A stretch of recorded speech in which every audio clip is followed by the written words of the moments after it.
Welcome to High Top Sports Network, presented tonight by Olson Chiropractic. We bring you doubleheader action from Armstrong High School here in Katanning, where the Riverhawks girls varsity basketball team will take on the Titans of Shaler. We apologize for some technical difficulties as we start here with 5 minutes remaining in the second period.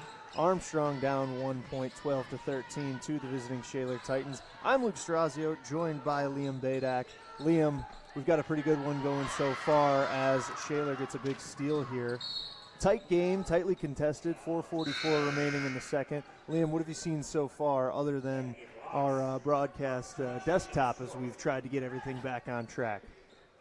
Lucas, I've seen great basketball. I mean, this is some of the best basketball I've seen all year so far. Both teams playing fantastic defense, making opportunities count on offense. This has just been a fantastic game to watch. Shaler comes into this one 2-0, undefeated, trying to keep that streak up, as Armstrong getting a steal here and turning into points on the other end, as that will push their lead here to 3. As I regress, I did say that Armstrong was trailing. The scores were backwards. Interesting scoreboard here at Armstrong. Usually the home is on the left side.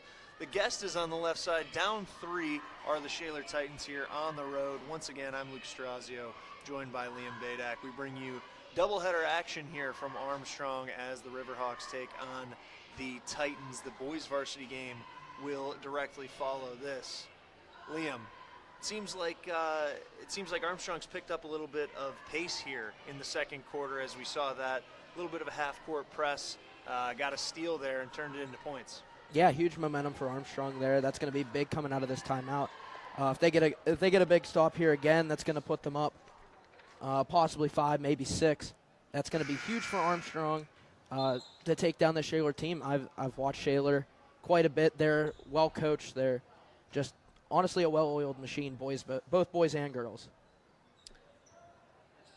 Coached by Tony Grenek are the Titans of Shaler. One thing to notice for Armstrong, looking at their starting lineup, 2 true freshmen starting in Sophia Shoemaker and Sadie Futcher, numbers 11 and 12 respectively. A young starting lineup as 2 freshmen, 1 sophomore, and 2 juniors. Not a single senior in the starting lineup for either of these teams. So we'll see if the experience, a little bit more experience possibly from the Shaler starting lineup than Armstrong, if that'll win out, or if they can gain some much-needed experience here. Yeah, I've been on the broadcast with Joe quite a bit. We did one girls game together, and we say it a lot.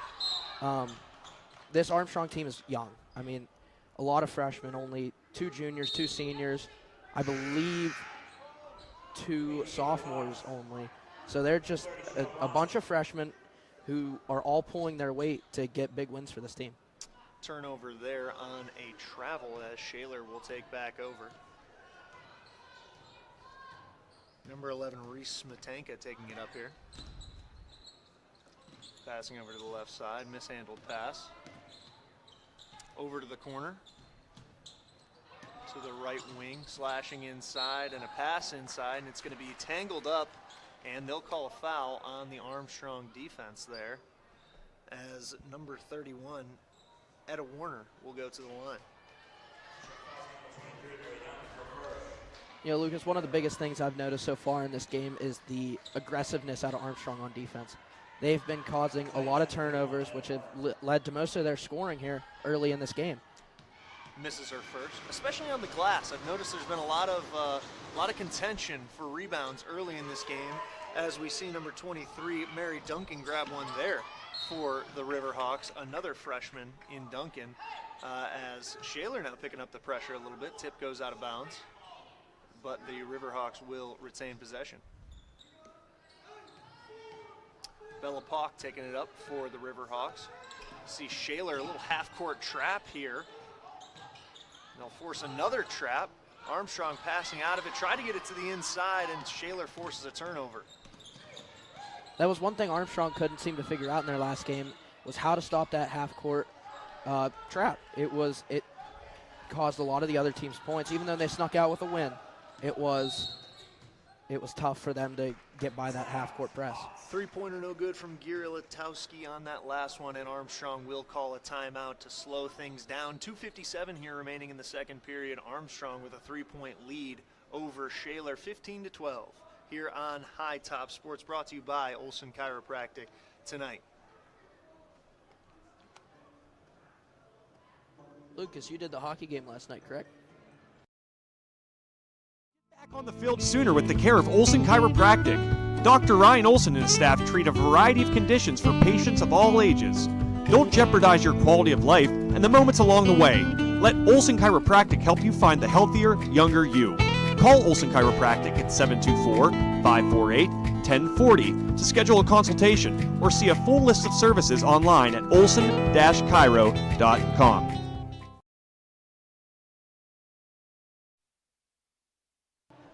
Back at Armstrong here as the Riverhawks up 3 on the Shaler Titans. Coming out of that timeout, called by head coach Jim Calipari, slowing down the Riverhawks offense a little bit here. Shaler, you'll see, in a little bit of a half-court trap, at least they were before the timeout, and it looks like they're up above the three-point line once again, playing aggressively defensively. Skip pass goes over for Armstrong on the inbound, and you'll see Shaler continuing that half-court pressure here as Armstrong takes a mid-range shot, no good, and Shaler comes up with the rebound. Pushing it up the floor here in transition, but another turnover as number 22, Gemma Schwartz, takes it in for a rebound, no good, for a layup, no good. Rebound gotten there by Armstrong, and a foul is caused, and number 24, Bella Pock, is going to the line for 2.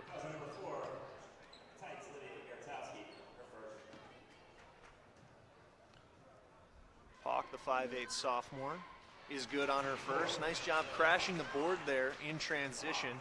Getting a little second chance point here. And let's see if she can cash in on both. Unable to as Shaler gets the rebound and pushes it up the floor. 16-12 here with 2:25 remaining in the second.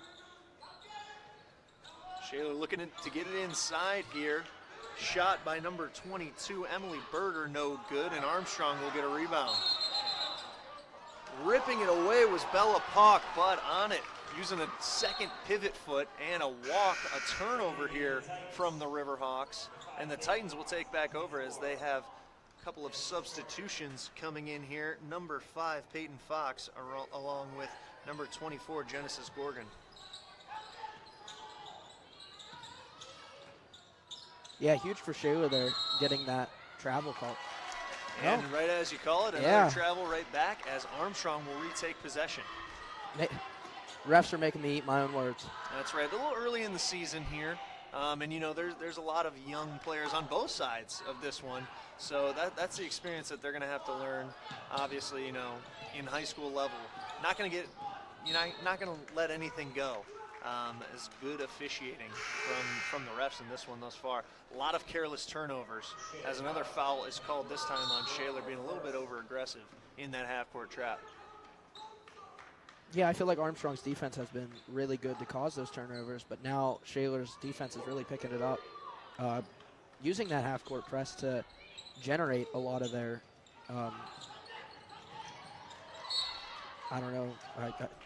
I guess time of possession here. Tip from Shaler there as Armstrong's going to regain possession as it goes out of bounds. And that's something you can do against a young team like Armstrong, really press them, force them into mistakes. You know, at this level, everyone's a little bit bigger, everyone's a little bit faster and stronger as we see a tie-up and a jump ball that will go the way of the Riverhawks, I believe. No, excuse me, that'll go to the Shaler Titans. Everyone's a little bit bigger, a little bit faster. You're a freshman on a stage like this, you know, on a Friday night. People are filling in here, getting ready for the boys' varsity game as well as this one. They can force some unnecessary mistakes out of that as Shaler swinging it to the corner. Try to go inside, but the Riverhawks right there for another steal. Once again, Shaler pressing hard as Armstrong struggles to get it over the timeline. They do get it down near the baseline. And a jump stop by number 20, Amelia Gazer there is going to cause another turnover, another travel, Liam. Yeah, that half-court press, they just can't seem to figure out a way to get by it. It's going to be diminishing for Armstrong if they keep that up here in this game. Really good hustle from Shaler, flying around defensively and turning it into more possessions offensively. Once again, trying to get it in the post, down low to Emily Berger, but again, the Riverhawks touch it away and regain possession. Bringing it up here, left-handed dribble, trying to get it to the inside, and that pass is rejected by Etta Warner for the Titans, goes out of bounds as the Riverhawks will remain in possession. I say a lot about... Nice find there. Great pass from number by 24, Bella Bella Pauk, to number 23, Mary Duncan on the inside. And, you know, that's a training camp type layup as another travel is called here on the Titans. And once again, an unforced error by Shaler. And there's no rest for the weary as they're right back up in that press. Now going to full court press. And we'll see if Armstrong can get it across. A little too much dribbling here from number 1, Callie Adkins, and it looks like Coach is going to call a timeout, Coach Calipari. Yeah, both teams moving the ball around well, but the defense has been the main show of this game so far. It's been fantastic from both teams. Yeah, and even though they're trailing now by 6, 12-18 in favor of Armstrong, you see that Shaler really picking up that pressure more and more, and I think they're realizing now, which I think could be part of the reason they moved to the full court press, the youth of this Armstrong team. I think we saw it there a little bit from number 1, Callie Adkins, another true freshman. Tried to dribble out of that press a little bit. That's not how you want to beat it, especially not at this level. You got to pass out of it, get it to your teammates, quick, decisive, sharp passes. Saw the same thing last night when we were in the Kiski area watching Kiski against Shadyside Academy. Kiski had the exact same press the entire game, and Shadyside did the same thing, tried to dribble out of it a little bit too much, caught themselves in bad positions, too many turnovers.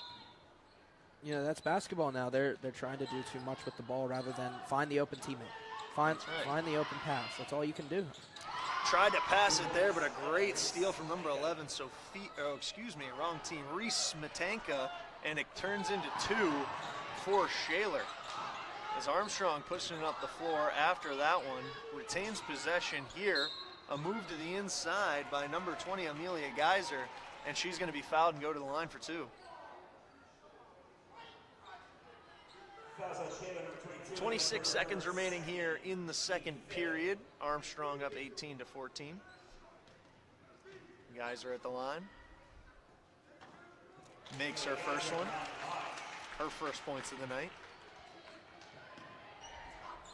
You know, me and Joe did the Armstrong boys game the other night, and we saw in that game that free throws were a big key of that game.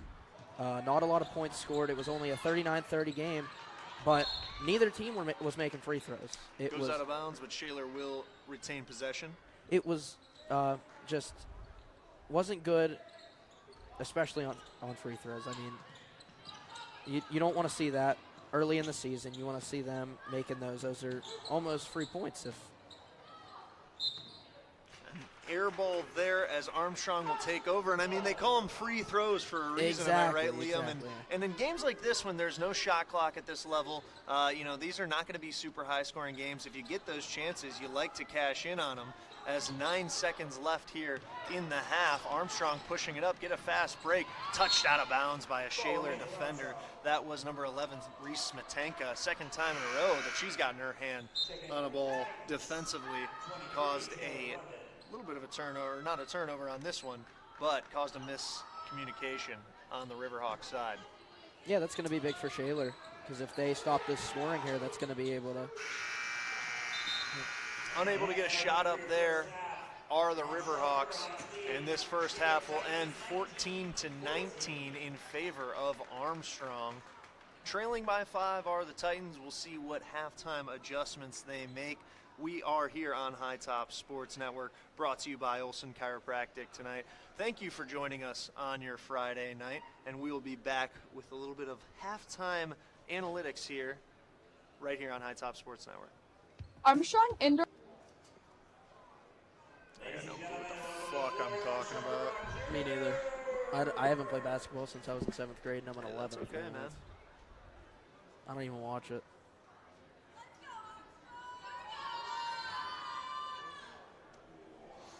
We'll hit another commercial after this one. The boys' game will be better. Are they good? Shaler is. Oh, yeah? Yeah. Armstrong's iffy.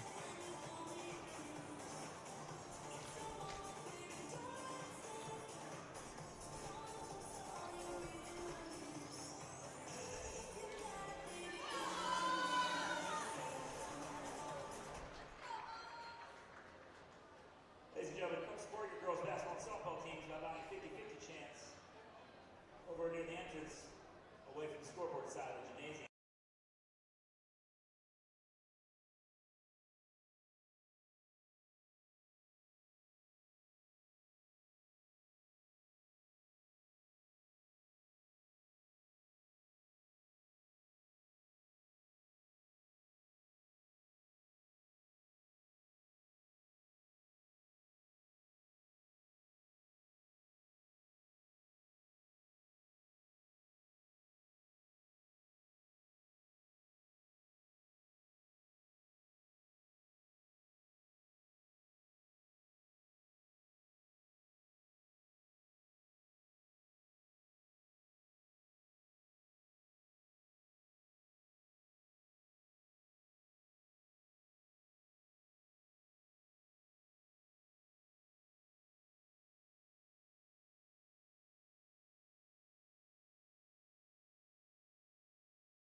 That's...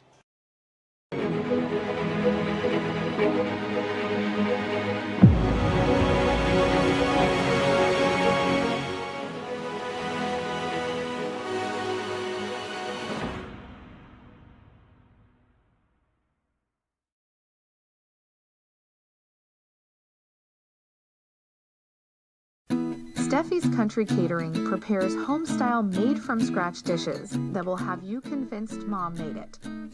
Whatever the occasion, Steffi's Country Catering will have you coming back for every event year-round. Find us on Facebook to place an order or to see our Sunday specials, or call 724-54-85047.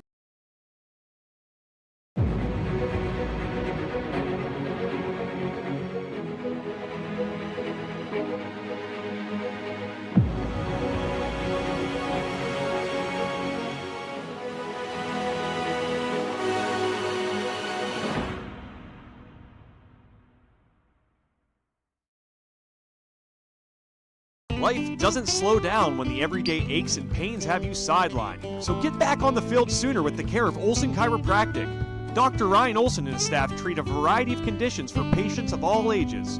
Don't jeopardize your quality of life and the moments along the way. Let Olson Chiropractic help you find the healthier, younger you. Call Olson Chiropractic at 724-548-1040 to schedule a consultation or see a full list of services online at olson-chiro.com.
are back here on High Top Sports Network, brought to you by Olson Chiropractor, the official broadcast partner of High Top Sports Network. I'm Lucas Strazio, joined by Liam Badak. We are also brought to you by Armstrong Indoor Athletics. Armstrong Indoor Athletics College Break Membership Special. Looking to stay sharp or enhance your skills during the holiday break? Take advantage of our College Break Membership Special. For a $50 flat fee, the batting cages and diamond will be open for use for your entire holiday break from college. Contact us at 724-793-7529 or 724-599-9761 for further information or to register. The Armstrong girls varsity basketball team up here against the Shaler area Titans. 19-4 here as we start the second period in just under a minute. Liam Badak, what have you seen thus far in our first half of basketball? Great defense. That's the biggest thing I've seen so far, was great defense from both sides, causing a lot of turnovers, which has led to a lot of the scoring for both sides. Shaler and Armstrong both taking those fast breaks and, just taking advantage of them, really. I'm loving what I'm seeing from Shaler. They're running around a lot defensively, causing that high pressure. Unfortunately, as I kind of mentioned, not really paying off for them on the scoreboard as they enter this second half, down 5. But I look for them to keep that pressure up, force this young Armstrong Riverhawks team into more and more mistakes, and this time cash in on them. I think they're also going to continue to look to get the ball down low to number 22, Emily Berger. They've had multiple entry passes tipped away from the Riverhawks defense. So obviously she is a focal point of their offense that they haven't been able to get going too much thus far. As we get started with the second half here from Armstrong High School.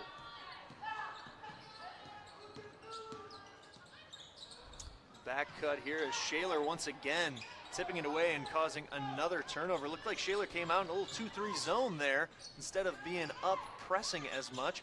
Three-pointer on the way, no good. Shaler does get an offensive rebound. They go out to the corner. Looking to pull it out here and set up the offense a little bit. That last shot attempt by Etta Warner. Swinging it around once again, trying to get it into the post to Berger, unable to do so, but she saves it and the Titans keep possession. A three-point attempt here, no good, and goes over the backboard, out of bounds as the Riverhawks will take possession. And right back into that full court press are the Titans now. Yeah, that's been huge for Shaler here early. It's got a lot of fast breaks for them, though it hasn't been paying off too much on the offensive side. Still causing a lot of turnovers, but it's still been how they've been producing most of their offense. Really good look there from Armstrong as Shaler pushes the pace right back. No good on the shot there from Warner, and Armstrong takes it back. You notice there, Liam, on that last press from the Shaler defense, Armstrong did a really good job of passing out of it. They passed it from one guard to another on the baseline, got it to the middle of the floor, resulted in a fast break attempt. Yeah, we just didn't see that earlier from Armstrong, so definitely something that Coach Caliper talked about there in the locker room. Something they needed to fix early on. As a three-pointer made by Etta Warner here for Shaler. We've seen a couple attempts from her in the first half, but this time the first one that she's been able to cash in on. 17-19 now as Armstrong keeps that 2-point lead. A fast break here, no good on the layup, and Shaler will take it back. Pushing it up the right side now are the Titans. That press has been just discombobulating Armstrong's offense because I don't believe they've scored since they started that press.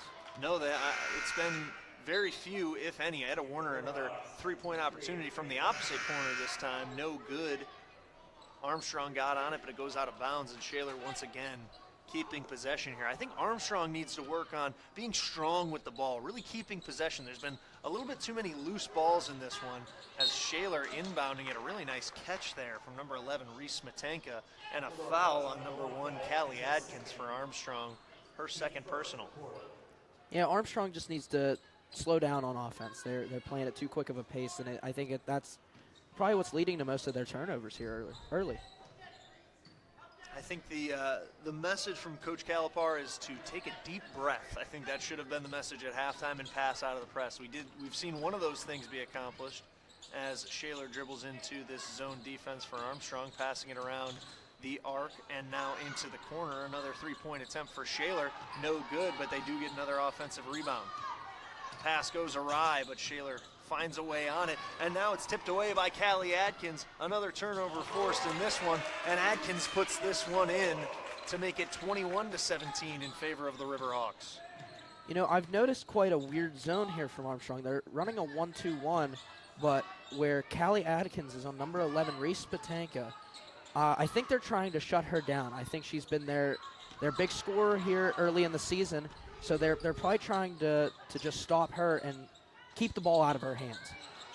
Armstrong with a hard-fought rebound here for number 23, Mary Duncan, and it'll result in another jump ball, and Shaler will keep possession here.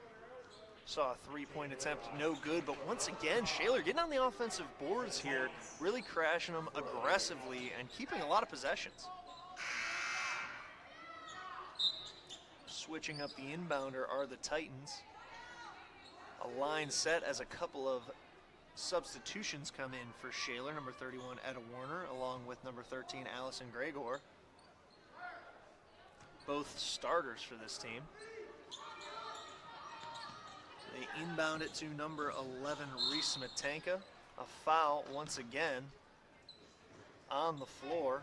And Shaler, again, going to get to practice their baseline out-of-bound plays.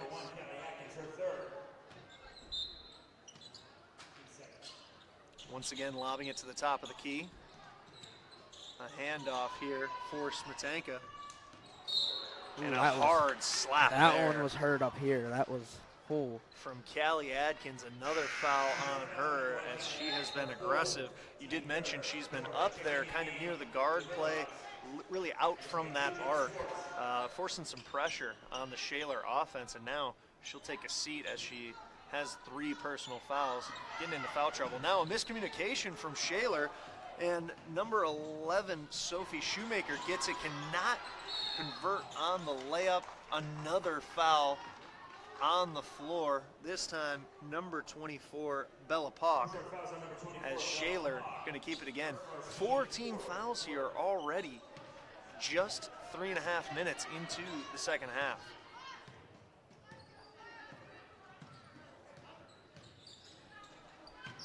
A 3-point attempt there, and off the glass and in for number 13, Allison Gregor. That is not good for Armstrong there. And a turnover there, a careless turnover from Sophia Shoemaker. I believe she stepped on the line, yeah, Liam, and now Shaler going to get a chance to once again be on the offensive side of the ball. Down 1 here, 20-21, as Shaler chucks up another 3 from the corner, no good, and the rebound is pulled down by number 20, Amelia Geyser. Once again, Shaler in that press. Armstrong passing it down into the post. One power dribble up and in for number 23, Mary Duncan. A very strong move from the freshman to get the and one opportunity and push this lead back to 3. What a great move. Way to use the glass, use her body there. That was just textbook. Free throw attempt no good, so this lead will stay at 3. 20-23 here in favor of Armstrong. A 3-point attempt to tie it up, and it is good from number 13, Allison Gregor, for the Titans. That will tie it up here with 3:45 remaining in the third, and a careless pass that'll go out of bounds. Yeah, Armstrong just playing too quick there, trying to make the unnecessary pass. They need to slow it down here and run their offense. I think Shaler's been doing a great job of that, running their offense, but just not making the right passes. Ball possession going to the Riverhawks.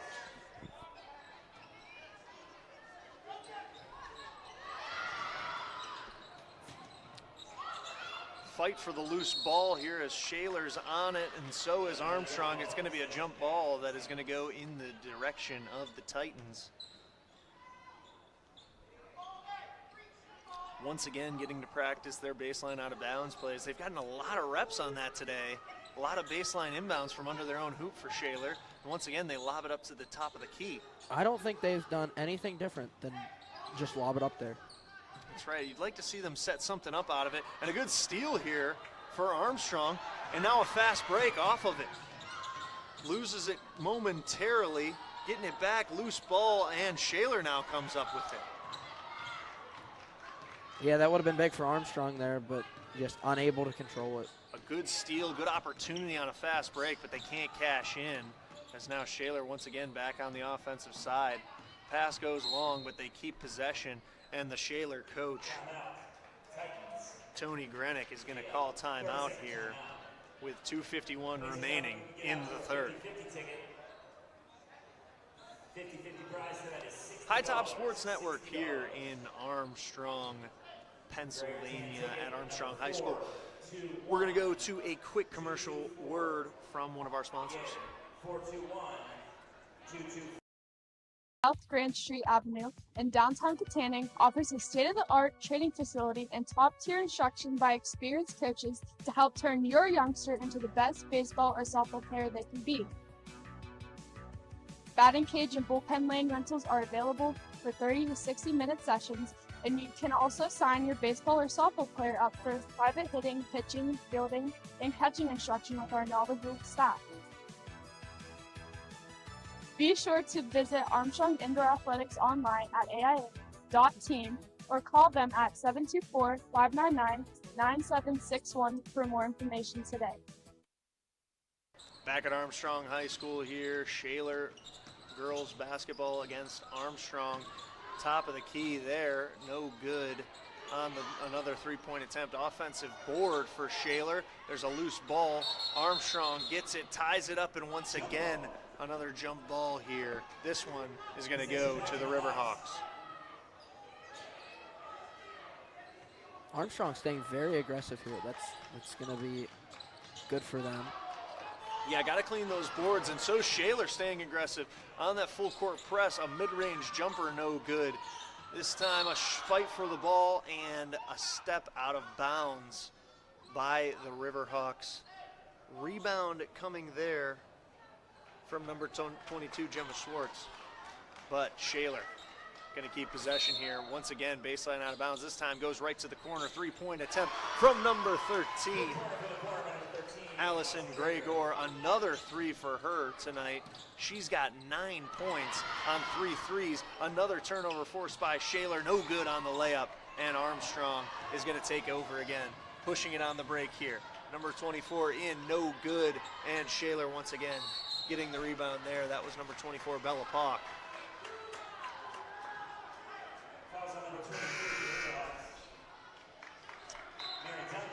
Foul on number 23, Mary Duncan there. Her second, team fifth. Another freshman playing serious minutes for this Riverhawks team, and already here, 5 fouls for Armstrong with 2 minutes remaining in the third, already into the bonus. I say it's good that they're playing aggressive defense here, but it might be a little too aggressive, especially in the third quarter. I mean, something you might want to see late in the fourth quarter, but not this early. Emily Berger, the junior, at the line, no good on the first.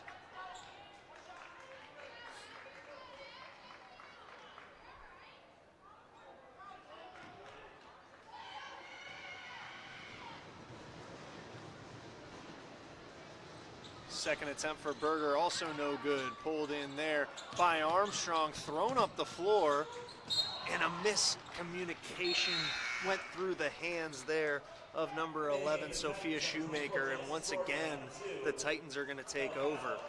Another unforced turnover. Really, number 23, Mary Duncan, got lucky there, caught the rebound under the hoop, and kind of just chucked it up down the floor. Yeah, that luckily, was one of her teammates was there, and then the pass up to Shoemaker through her hands. That was just kind of throw it up and pray. That was just one of those weird ones. Dribbles out of bounds there, does number 4, Olivia Giraltowski, and another turnover right here, in this right. one. Great open pass there by Bella Pock. Pushing it up the floor once again. Shaler looking to be in a half-court trap here, running all around, a head fake there, and it's going to be a double dribble from number 20, Amelia Geyser. The Titan defense flying around there in the half-court offense, though, which we haven't gotten to see too much because Armstrong hasn't had a chance to set up a half-court offense very much. But here, they try to. Shaler flying around, causing another unforced turnover. You know what? They're just running on both sides of the ball, and I think that's what's been killing Armstrong here tonight. Shaler, a noticeably deeper bench. Seems like they've had a lot more substitutions, and it seems like they're using that to their advantage. Another shot there from Etta Warner, no good from three-point range. As Armstrong pushes it in transition, a pass just a little bit too strong there from Sophia Shoemaker and out of bounds. Another turnover here, and Shaler will take over with 1:07 remaining in the third. Yeah, Armstrong just needs to slow it down here. I mean, that's the big thing. They're running too quick, and I think that's what's been causing a lot of their turnovers. And you know, if they want to get back into this game, because they haven't scored since probably first few seconds of the third quarter, they need to slow it down and they need to play their game of basketball. A foul there on Mary Duncan. Reese Smetanka going to go to the line, and now in that last possession, I really noticed that Shaler got to set up their offense. It looks like Armstrong in that box and one defense really trying to shut down Smetanka. She gets to the line here and makes her first. This free throw is brought to you by Armstrong Indoor Athletics as Smetanka knocks both of them down, pushes it to a 5-point lead for the Titans with 53 seconds remaining here in the third.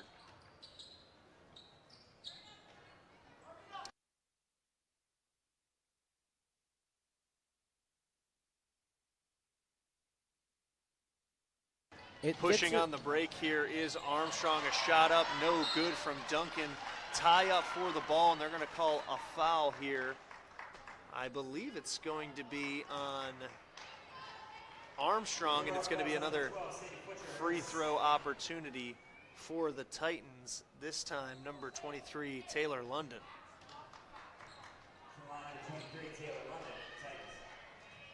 Foul on number 12, Sadie Future.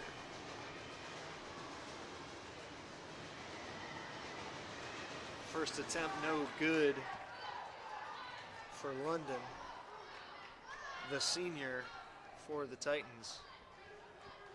One of only two seniors on this roster. Her second attempt off the left rim and out. Trying to push it on the break here was Armstrong, but that aggressive defense coming back to bite him a little bit there as Olivia Gieraltowski with a foul, her second.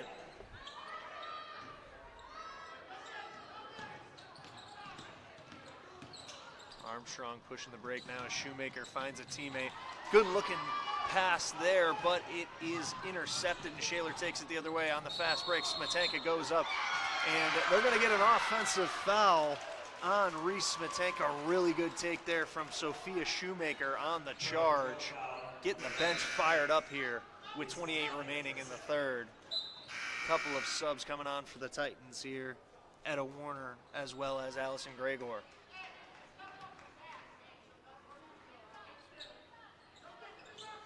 Once again in that full court press. As Armstrong passes it to the middle, they get a good look here on the run, no good. Offensive board is fought for, and they are going to keep possession, are the Riverhawks. Saw number 23, Mary Duncan, in there fighting for that rebound. This could be big for Armstrong, you know, get some momentum here, slow the game down, and just try to get a bucket here. Now baseline out of bounds play for Armstrong looks very similar, at least at the start, to Shaler's. Now going back inside there, Duncan no good. Rebound is fought for once again, trying to be saved by number 4, Olivia Gieraltowski. Goes out of bounds, and once again the Riverhawks will keep possession. 5.8 seconds here in the third. Let's see what they draw up. Pass inbounds to Duncan. Another good pass in there to Shoemaker. She's fouled and she gets the bucket. A tough one as she goes to the line for an opportunity to make it a three-point play. What a Cuts great the play lead by to 3. Armstrong. Really good pass there from the freshman Mary Duncan to her freshman teammate Sophia Shoemaker. And Shoemaker only standing at 5'4", but finishing on the inside with the foul. We'll see if she can make it into a three-point play here.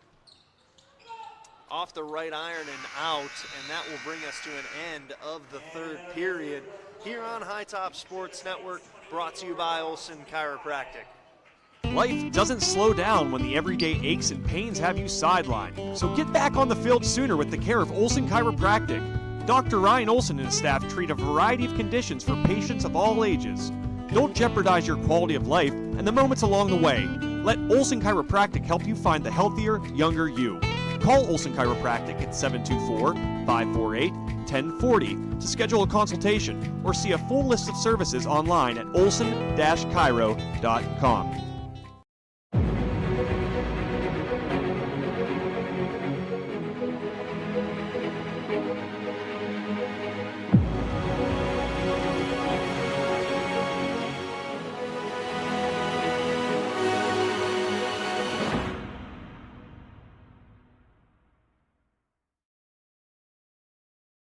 Steffi's Country Catering prepares home-style made-from-scratch dishes that will have you convinced Mom made it. Whatever the occasion, Steffi's Country Catering will have you coming back for every event year-round. Find us on Facebook to place an order or to see our Sunday specials. Back here at Armstrong High School on High Top Sports Network, brought to you by Olson Chiropractic, as the Riverhawks girls varsity basketball team enters the fourth quarter down 3 points, 28-25 to the Titans of Shaler Area High School. As now, once again, Armstrong seeming to pick up a little bit of pressure, that box and one defense that we've seen, as now it's number 4, Jillian Petrosky on Smetanka for the Titans. Passing it over to the corner, three-point attempt, no good, too strong. A rebound is fought for again, ball on the ground, and I think we're going to get a foul there on number 31, Etta Warner, as she was fighting for that rebound. You know, I think that's been a big thing for Armstrong's defensive success, is stopping number 11, Smetanka, because when she does seem to get the ball, she seems to be a driving force for their offense. Shoemaker on the inside, faked the pass and got blocked there by number 22, Emily Berger. Good defensive job there, not swiping at it, just staying straight up and down, getting a piece of it. Pass to the inside to Warner. She pulls it out. Up top and swinging it around are the Titans, and you see that pressing defense this time from Jillian Petrosky once again on Smetanka. It's going to be another foul and another opportunity for a baseline out of bounds play.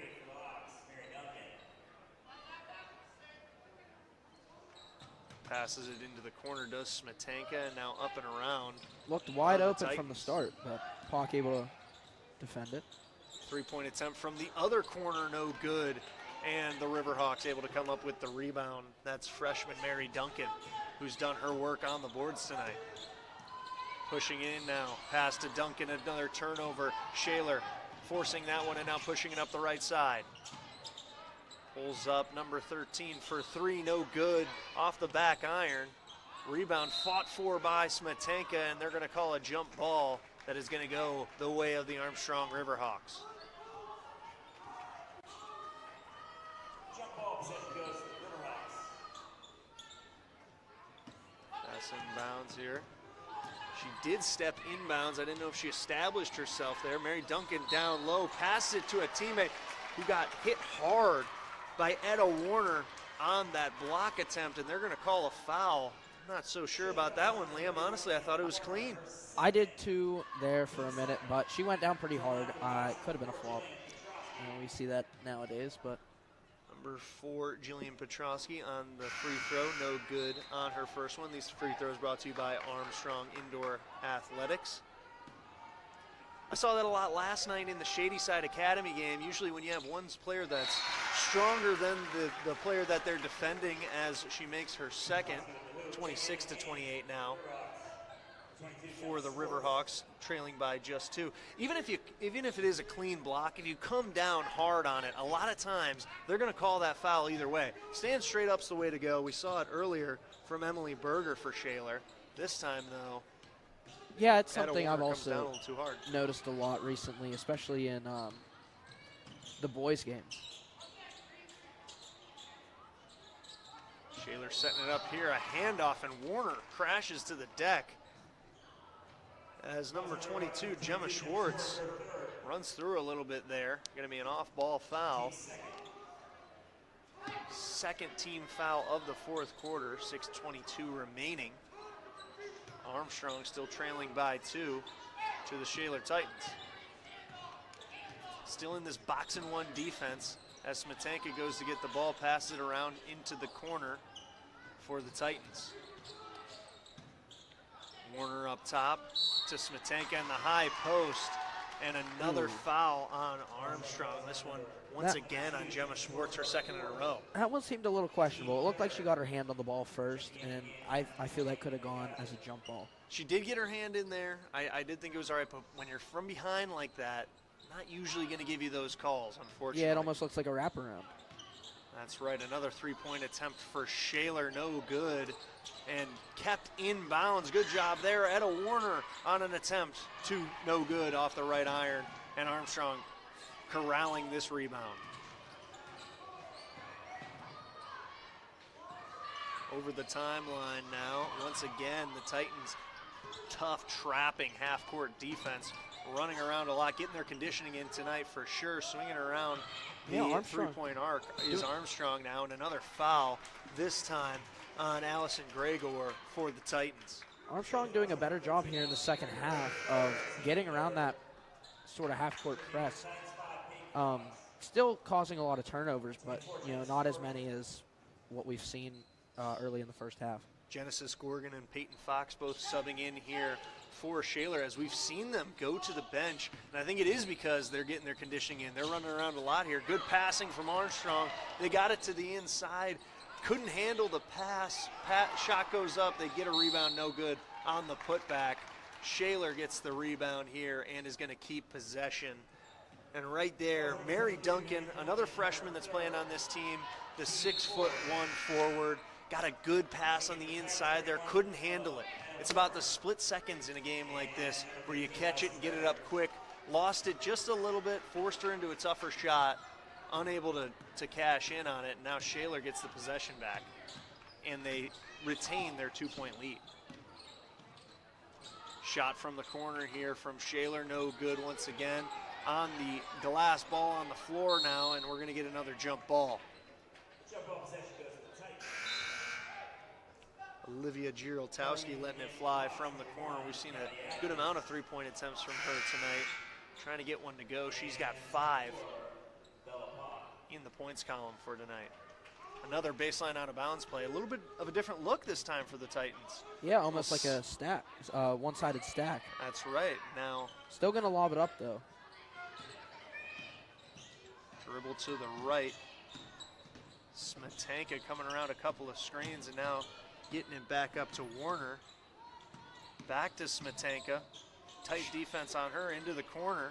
Trying to get it inside, but it's tipped away from the Riverhawks, and they're out on the break. Shoemaker looking to make something happen. They pull it out. Back to Shoemaker. Looking to the right side. Shaler playing tight defense once again, looking for traps. 2, 3 Titan defenders on a girl at a time. Passing it around the block here once again. Deep three. Shoemaker no good. Fighting for the rebound in there is Duncan, as well as Emily Berger from Shaler. Another jump ball, and this one is going to stay with the Riverhawks. 4:23 here remaining in the fourth. 28-26, Shaler leads. Another baseline out of bounds play, this time for the Riverhawks. Could have been a travel called there. They get a good pass on the inside to Mary Duncan. Great feed from Sophia Shoemaker, and that is going to tie it up here at 28. Pass over to Warner. Pass to the inside, out to the corner. Around and into the high post. They're going to call a travel here on Allison Gregor. Picked up her pivot foot. And with 4:02 left in a tie game, Armstrong's going to take over once again. Coming in the game from Titans, number 20, Juliana Hartz.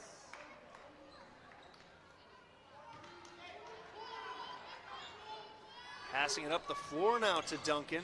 She's going to go in, No good on the shot attempt. Once again, great defense from Emily Berger, staying straight up and down. Smetanka now. Almost a little force there from Duncan. I feel like she could have passed that out to Pauk at the three-point line, who seemed a little open there. Another three-point attempt from Gregor does not go, and now a foul on Gregor. That is going to be her 4th personal of the game. Getting in a little bit of foul trouble now, but they're going to keep this press on. Also their team 4th foul of the 4th quarter, 3:40 remaining here, and now a walk. A walk from Bella Pauk. The poet and I don't even know it, Liam. They're moving the ball back to Shaler here. Tie game still here at Armstrong. Smetanka gets a screen from Warner, rejects it, pass to the corner, 3-point attempt, and it is good. What a shot. Nothing but the bottom of the net from Juliana Hartz. And Armstrong is going to call a timeout here with 3:25 remaining. A beautiful three-pointer from the corner there as Shaler once again takes the lead.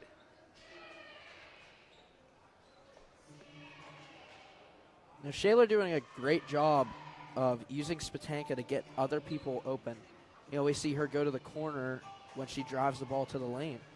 You know, they're all crashing on Smetanka, and then she's finding those open players out in the corner. Great point. I mean, obviously coming into this one, Armstrong's focus was keeping Smetanka off the scoreboard. They've done a decent job of that. She only has 4 points. They've been in that box and one pretty much the entire game, putting a lot of pressure on number 11 for the Titans. But she's done a great job of staying calm, moving the ball, finding the open teammate. They were getting a lot of shots up, and now as this game goes on, they're starting to cash in on more and more as we saw that three-pointer be made. Excuse me, that was actually Juliana Hartz, the freshman from Shaler.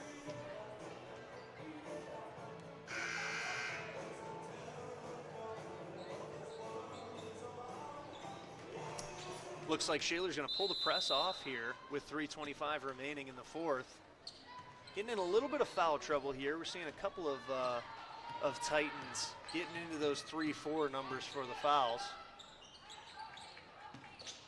You know, this could be big for Armstrong here. If they get a little momentum going without that pressure on them at the half-court line, they could get something going. In is Shoemaker, and they're going to call a travel on her there. We'll see what Armstrong does here on the offensive side, because most of the game they've been scrambling, getting passes out quick, haven't really been able to set things up because of that pressure. Now, maybe a little bit more of a chance to set things up as Shaler was playing back a little bit. Let's see what they do. Another three-point attempt from Shaler, no good, but they'll say it was a foul on Mary Duncan. Looked like a tip ball to me. I did think she got a piece of it. Maybe it was on the arm, but now number 4, Olivia Giraltowski, going to have 3 free throws. These brought to you by Armstrong. And she makes her first. Armstrong Indoor Athletics bringing you these 3 free throws for Olivia Giraltowski. Cannot make her second, and the lead stays at 4 here, going into her final free throw attempt. 2:52 remaining here in the 4th quarter. Final attempt is up, too strong off the back, but Etta Warner getting the rebound. Passing to Smetanka, skip pass over to the other side, and it's sent away from Mary Duncan. That one almost looked like more of a foul than the three-point one. Maybe a little bit of a makeup call or a makeup no call possibly, Liam, but yeah, they don't make a call on that one, but Shaler does retain possession. Another baseline out of bound play, and again, they're going to set up in that stack on the opposite block. Another shot here from Giraltowski, no good. Armstrong coming up with the rebound. That one, number 20, Amelia Geiser. Taking it up here is Pauk. To Shoemaker, back to Pauk. To Shoemaker on the left wing. Skip pass down to the block. She saves it inbounds, but Shaler now going to be able to take over possession. Smetanka looking to push it in transition. 3-point shot, no good. As Warner chases down that rebound, throws it back inbounds to Smetanka, and they're going to call a walk. Shuffle their feet a little bit here. And now Armstrong with 2:14 going to have a chance to cut into this 4-point lead that the Titans have held. Shoemaker walks it over the timeline. Pass to the left to Adkins. Back to Shoemaker into the corner. Down into that half spot. Up to Adkins again. The Armstrong coach begging for a skip pass. Back out to the wing here. A stop and pop mid-range. Too strong. Pass goes out of, or excuse me, rebound goes out of bounds, and it's going to go to Shaler.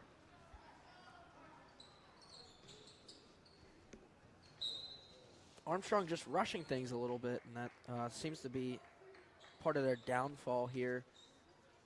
Not being able to set up plays and not finding the open man at the winger in the corner. Full timeout here taken by Coach Calipare, and we will take a break as well to thank some of our sponsors. This is High Top Sports Network, brought to you by Olson Chiropractic. Life doesn't slow down when the everyday aches and pains have you sidelined. So get back on the field sooner with the care of Olson Chiropractic. Dr. Ryan Olson and his staff treat a variety of conditions for patients of all ages. Don't jeopardize your quality of life and the moments along the way. Let Olson Chiropractic help you find the healthier, younger you. Call Olson Chiropractic at 724-548-1040 to schedule a consultation or see a full list of services online at olson-chiro.com. Steffi's Country Catering prepares home-style made-from-scratch dishes that will have you convinced Mom made it. Whatever the occasion, Steffi's Country Catering will have you coming back for every event year-round. Find us on Facebook to place an order or to see our Sunday specials, or call 724-5... Back here at Armstrong High School, 149 remaining as the Shaler Titans keep a 4-point lead here over the Armstrong Riverhawks. In this one, kicking off conference play, two 5A teams here meeting in an early season tilt. Looks like Armstrong has gotten out of that box and one defense a little bit as Etta Warner drives in. She draws a foul, tried to go high off the glass. No good, but she's going to the line. Foul on number 20, Amelia Geiser there. Her fourth foul of the game for the sophomore. Excuse me, her first foul of the game for the sophomore. Warner at the line here. Banks her first one in. These free throws brought to you by Armstrong Indoor Athletics.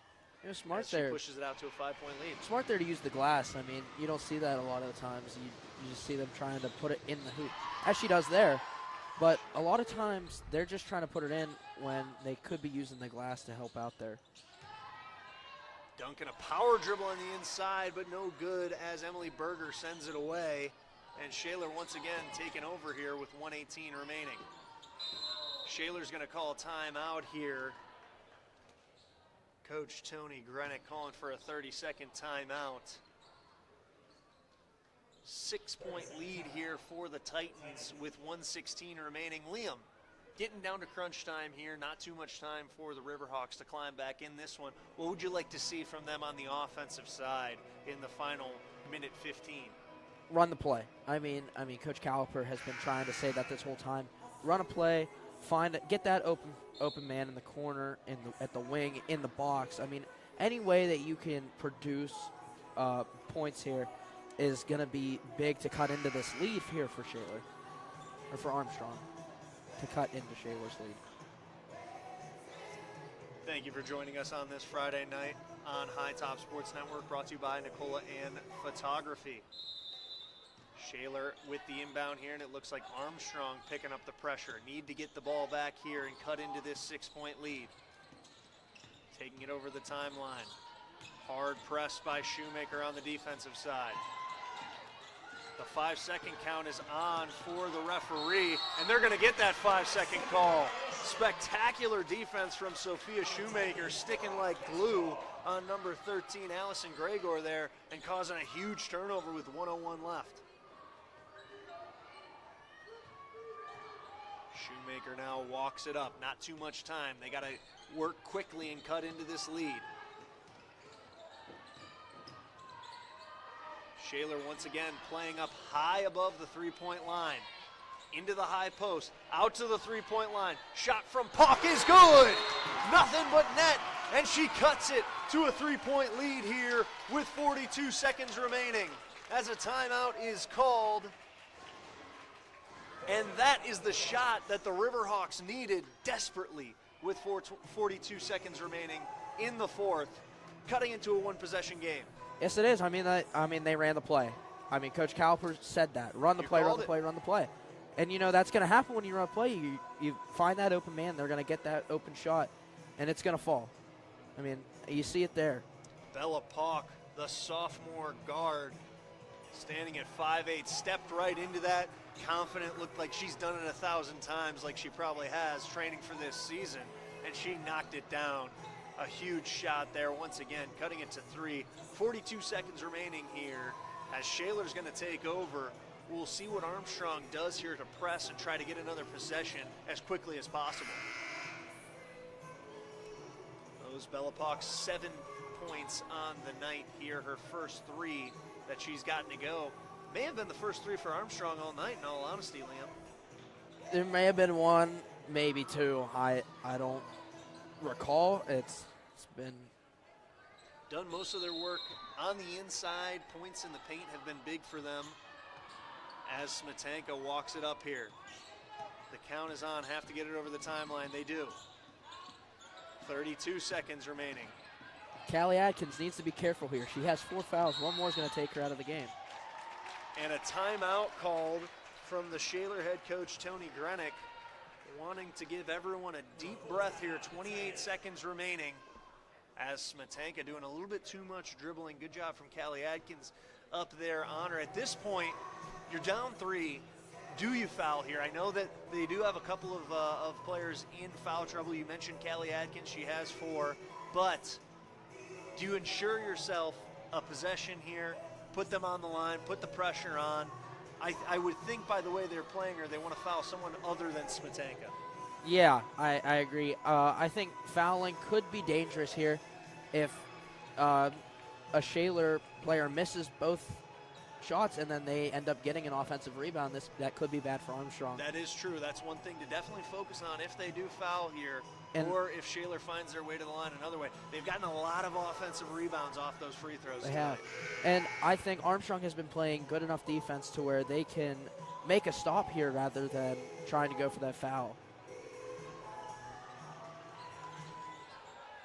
Olivia Giroltowski will inbound it from the side.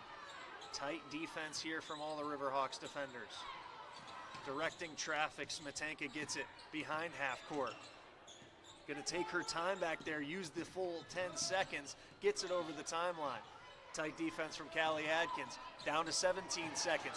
Loses it but keeps it, and a foul here from Shoemaker. Yeah, there it is, Lucas. I mean, good decision there to foul, 14 seconds remaining. Did they wait too long to do it though? I don't know, and I don't think Smetanka was the person to foul there. No, like I think they definitely wanted to get it in someone else's hands, but Smetanka was not giving it up. I think maybe anticipating that foul was coming.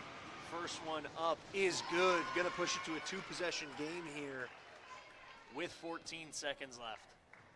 And we talked about the offensive rebound. That gonna be taken off the board as Shaler puts everyone back. Full trust in Smetanka, and for good reason, as she makes both of them. Pushes it to a 5-point lead here with 14 seconds remaining. Inbound to Sophia Shoemaker. She takes it across into the corner, and they'll step out of bounds with 7 seconds. That one was Amelia Geyser, as the Titans can just run out this clock here. Up 5 with 7 seconds remaining. Allison Gregor subbing in here, a late substitution to help get the ball in for the Titans. Tipped here by Pauk, and a foul by Callie Adkins, which will end her night. You know, great play there from Callie Adkins. She played a heck of a game, especially on defense there. She was, you know, one of the driving forces that stopped Smetanka. Yeah, I mean, you look at Smetanka's numbers here. She's got 6 points, obviously 2 of them coming from those last free throws. She's going to try to add to them here. Most of her work, though, not happening in the points column, and a big part of that was from Callie Adkins' work as Smetanka misses the first one. Her second one up and good, 6.5 seconds remaining. I think this one's just going to be out of reach for Armstrong. The Titans are going to run away with this one on Armstrong's home court. Pauk throwing up a last-second one, no good. And I'll tell you what, if Coach Calipar's tactic coming into this game was to stop Smetanka, number 11, for Shaler, Reese Smetanka, you have to say that really they succeeded. There's a lot of times, especially at this level of sports, that you say, we're going to make someone else beat us, not your star player. I've seen it a lot in high school football. You see it in high school basketball. I think that probably was the mindset for Calipar going into this one. And all credit to Shaler. They made it happen. A couple of people hitting shots from the outside, Smetanka moving it around. Great performance all around from the Shaler Titans, and they'll come out with a 6-point victory in this one on the road to stay perfect on the season. As we prepare for the boys varsity game, once again, Shaler Titans traveling to Armstrong. We'll be back here on High Top Sports Network, brought to you by Olson Chiropractic. Life doesn't slow down when the everyday aches and pains have you sidelined. So get back on the field sooner with the care of Olson Chiropractic. Dr. Ryan Olson and his staff treat a variety of conditions for patients of all ages. Don't jeopardize your quality of life and the moments along the way. Let Olson Chiropractic help you find the healthier, younger you. Call Olson Chiropractic at 724-548-1040 to schedule a consultation or see a full list of services online at olson-chiro.com.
to High Top Sports Network, presented tonight by Olson Chiropractor. We bring you doubleheader action from Armstrong High School in Katanning, where the Riverhawks varsity team will take on the Titans of Shaler. Conference play on the season kicking off for these two 5A opponents. Shaler comes into this one 0-3 on the season, while Armstrong comes in at 1-0 on the year with a win on Wednesday over Karnes City. I'm Luke Strazio, joined by Liam Badak, and we'll see tonight if the Riverhawks can stay perfect or if the Titans can get into the win column for their first time of the year. Liam, you were there on Wednesday in that win over Karnes City for the Riverhawks. What'd you see in that one that they will look to carry into this one against the Titans? Yeah, Lucas, it was a great game, 39-30 win for Armstrong over Karnes City. I saw a lot of great defense from Armstrong. You know, they missed a lot of key layups late in that game, which would have opened up the scoring a little bit more for them. But you know, if they get that down tonight, then I think it's going to be a really, really close game for Armstrong and Shaler here. But I just think that's something they needed to clean up from that game. Should be in for a good one, as we will throw it down to our PA announcer here for our national anthem to kick this one off. Before we hear tonight's starting lineups, please stand if you're able for the playing of our national anthem.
The national anthem has been played, and we are ready for tip-off here. Running through the starting lineups, first for the visiting Shaler area Titans, number 0, the senior 6-foot guard, Jordan Epps.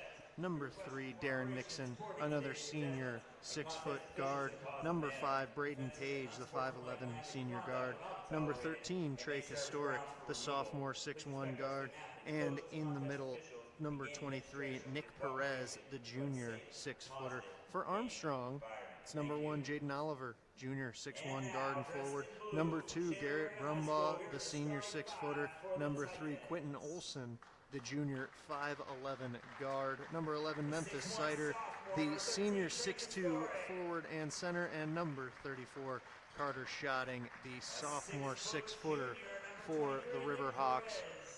Shaler in their blue uniforms tonight with red text and trim, white numbers, whereas the Riverhawks of Armstrong wearing white, trimmed in blue and orange, blue lettering and numbering on them.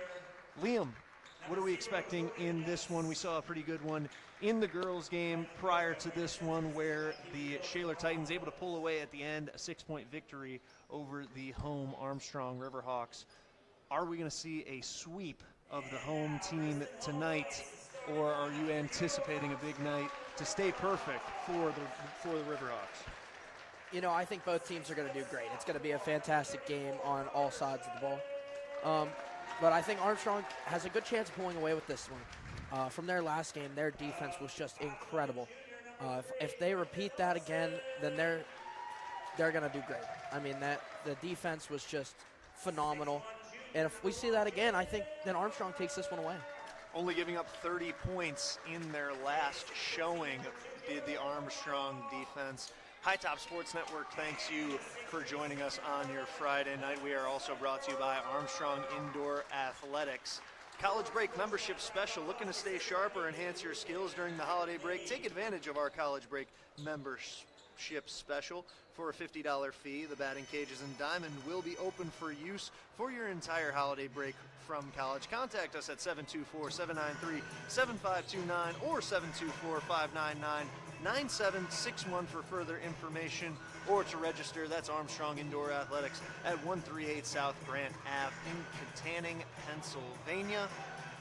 Looks as though both lineups getting set up here for our opening tip as we are ready to bring this night to a close. Doubleheader matchup between the Shaler Titans and the Armstrong Riverhawks. Thank you guys once again for joining us on High Top Sports Network. As it looks like number 11 Memphis Cipher is going to match up with number 23 Nick Perez on the jump, and Shaler's going to win it. Get the first possession. Bring it up the floor to the right side, a dribble handoff. Passing it around the wing.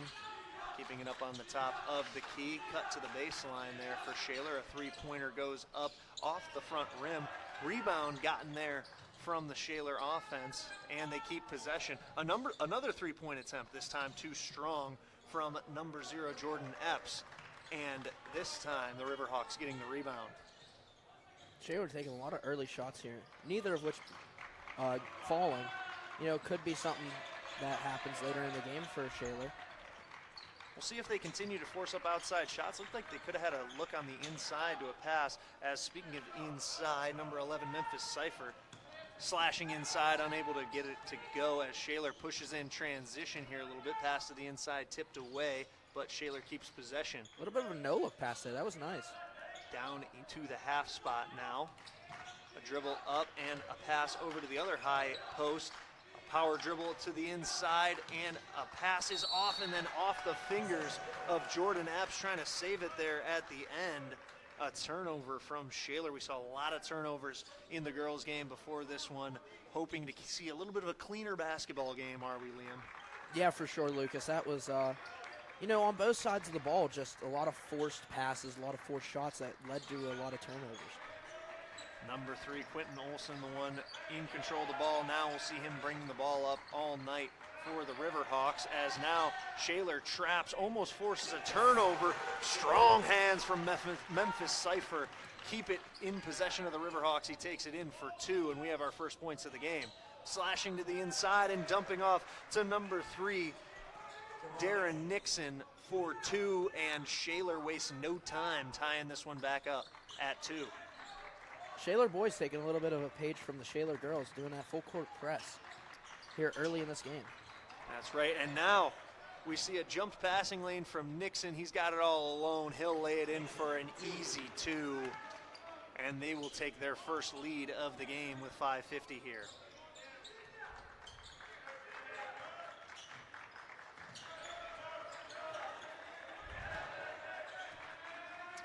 Once again to the inside is Memphis Cipher with the right hand off the glass and in to tie it back up at 4.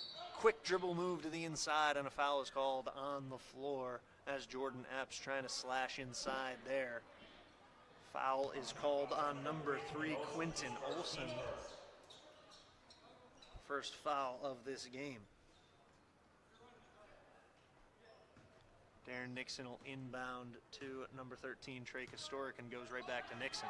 Shaler's offense doing a great job at pushing the ball up the floor from Armstrong's side of the court.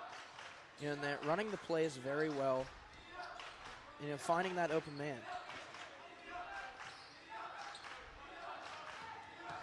Slashing to the inside, trying to go in through a couple of Riverhawks defenders. Strong take from Jordan Epps, the senior guard, to once again give Shaler the lead as Trey Historic tips that one out of bounds. The Riverhawks are coached by Brian Kowalowski tonight. Shaler commanded by Brandon Sensor, the head coach on the other side. And once again, like you had mentioned, Liam, Shaler keeping up the pressure, much like their female counterparts did in the game prior to this. So now once again, Memphis Cypher slashing inside, this time passes to the corner, up to the top, no good on the three-point attempt from Jaden Oliver, and Shaler will push the pace a little bit here. Over into the corner, Shaler, three-point attempt, no good. Shaler not getting those threes to fall tonight. They have not hesitated at all on shooting them, though. You like to see that confidence. Right now have not gotten them to go. Actually, once again, a similar story in the girls' game prior to this, as now Quentin Olson fires a three, no good. Rebound fought for and won by the Shaler team, and now tipped out of bounds by Quentin Olson. Titans will keep possession. Good Shaler hustle. chucked up a couple of threes early in that last game, unable to connect on too many of them, but in the second half, it seems like they got the lid off. We'll see if that's going to be the same story here for the boys. Slashing once again into the paint there, miscommunication, and Nixon goes down as Epps was looking for him out on the three-point arc. That looked like it hurt. And a turnover, yeah. Showed the flexibility there, did Nixon a little bit. Yeah. Got to be flexible or else that can easily turn into an injury. I know that would hurt me. It's Tip there, but the Riverhawks keep possession. Quentin Olson at the top being pressed hard by Kostoric. A couple of dribble moves there, gets it out of trouble. Taking it baseline here and then over into the corner was Olson, touched by Nixon, but the referees are going to say out on Armstrong, and Shaler is going to take possession. I could have sworn that Darren Nixon got a piece of that pass that went awry. I feel like Olson might have been out of bounds there with the foot once he touched that ball, but you never know. I mean, that we got a tough angle from here. They got a better angle than us. It's their call. It's nothing we can argue. Stork bringing it up over to Nixon and then over to Epps. Back to Nixon. Taking it to his right, spins out and back up to Epps. Slashing into the paint. Stops, tries to get it into the corner. Tipped, but Shaler keeps possession here. Driving into the lane now, Armstrong off the turnover, pushing the pace. Up on the glass, really good defense from Nixon in transition, and Shaler now pushes the pace right back.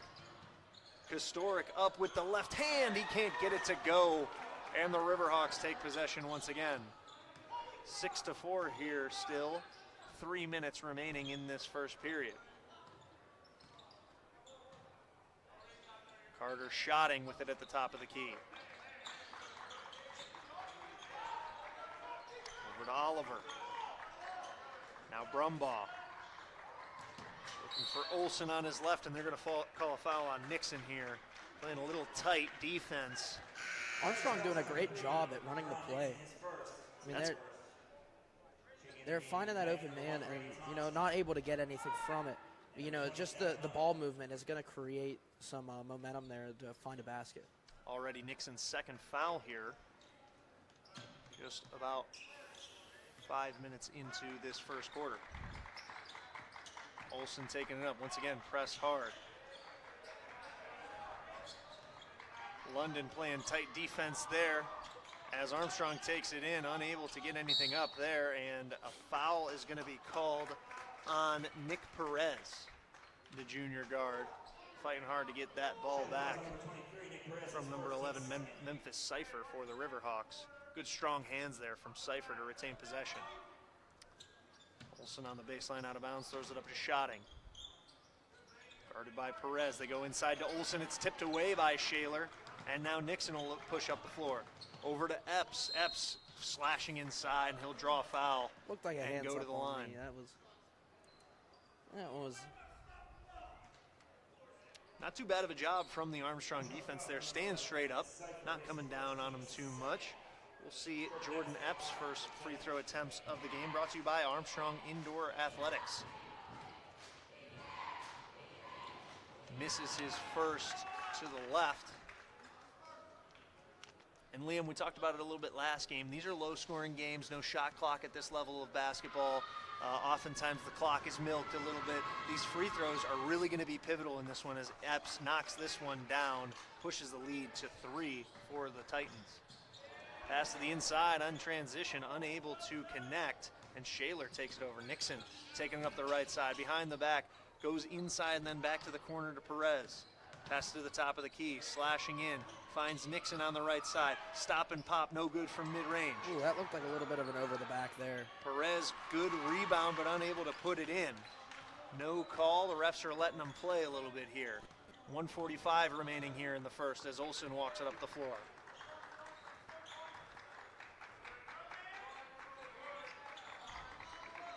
Pass to the top of the key. Shot is up, no good, but they're going to get a foul on Nixon on the shot. And now Garrett Brumbaugh is not only going to get 3 shots from the line, but that's going to be Darren Nixon's 3rd foul already here with just 1:35 remaining in the first quarter. He's got to be careful. Yeah, this could be big for Armstrong. If they get him out of this game, he seems to be their a little bit of their spark plug here so far on offense. First one is good from Brumbaugh.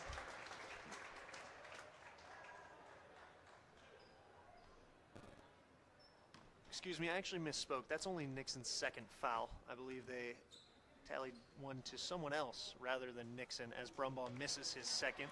Once again, these free throws brought to you by Armstrong Indoor Athletics.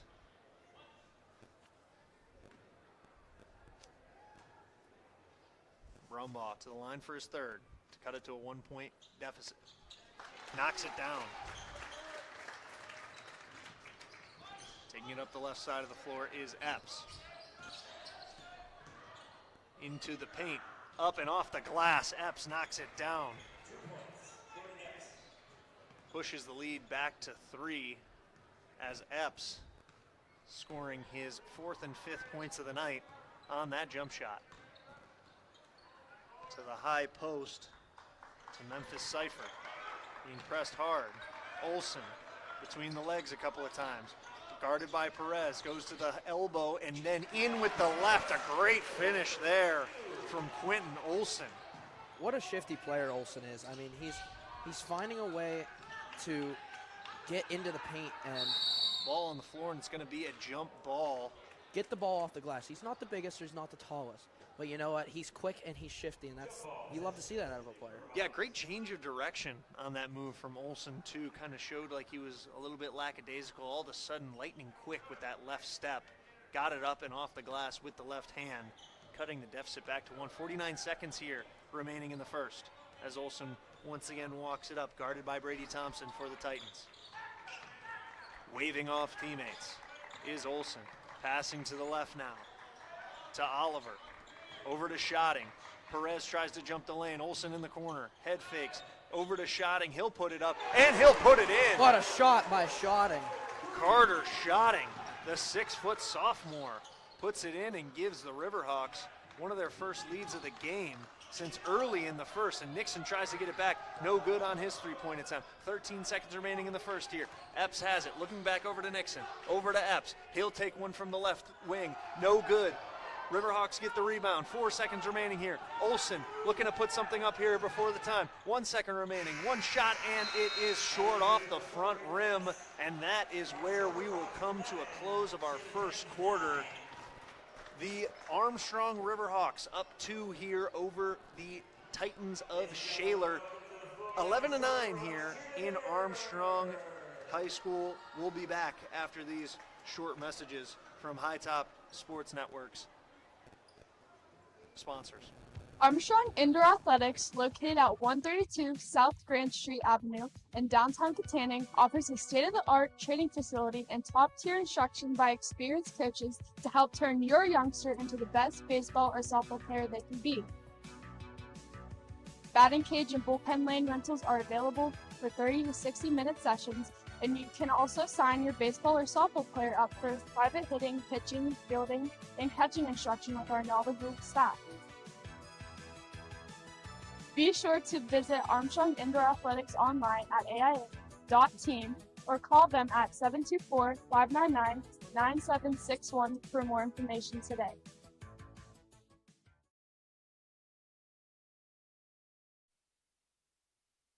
Back here in Katanning, Pennsylvania for the second quarter of the Armstrong Riverhawks up against the Titans of Shaler. Armstrong taking a lead late in that first quarter from the 3 from Carter Schotting. 11-9 here as we move into the second quarter. Liam, what'd you see in the first that you liked and maybe that the Riverhawks need to switch up here a little bit to maybe extend this lead in the second quarter. Oh, I liked what they're doing. Maybe a few forced passes here and there. Nothing too crazy. I saw one from Olsen, one from, I believe, Memphis Cypher.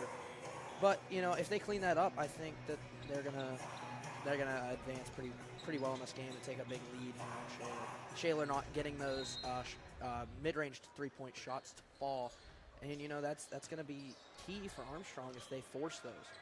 Yeah, it seems like Armstrong's gotten the ball into the paint a lot more than Shaler has attempted to do so. They've forced up a couple of threes, haven't gotten too many of them to go as Epps drives baseline. Good dish to the inside there from Epps as Zach London puts it in the senior. Ask and you shall receive, Lucas. I mean, telling them to put it into the paint and they do it. Olsen picks up his dribble, pressured a lot here. Jaden Oliver relieving some of that pressure, guarded by Epps, goes back to Olsen. I think Olsen is another guy who needs to get into the paint. We saw that shifty move nearing the end of the first quarter. I'd like to see a little bit more of that slashing ability from him as he cuts in front of his own man Schotting. They keep possession. Schotting sets a screen here for Brumbaugh, goes back over to Schotting, over to Oliver in the corner. Oliver looking over for Schotting, but Nixon takes it away, trips up a little bit and can't put it home. Schotting gets the rebound and gives it to Olsen. Armstrong looking to push a little bit here. The spin, the mid-range shot, no good. And now Shaler pushing right back. Epps going up the floor. The left, he can't finish. A little bit of contact there, but no call. Ooh. And the ref is going to say it's going to stay with the Titans here. I believe that was off the Titans. I think that should have been Armstrong's call. That was close again. I mentioned a little makeup call possibly in the girls' game. I think that maybe there was a little makeup out-of-bounds call there because that maybe should have been called a foul. As a great move on the inside, Zach London using the left. A couple of strong dribbles with his left hand and then up with the left to put it in. To once again give Shaler the lead in this one. It's been a back and forth battle thus far. A couple of lead changes being exchanged as Olsen takes it up the floor, passes over to Schotting.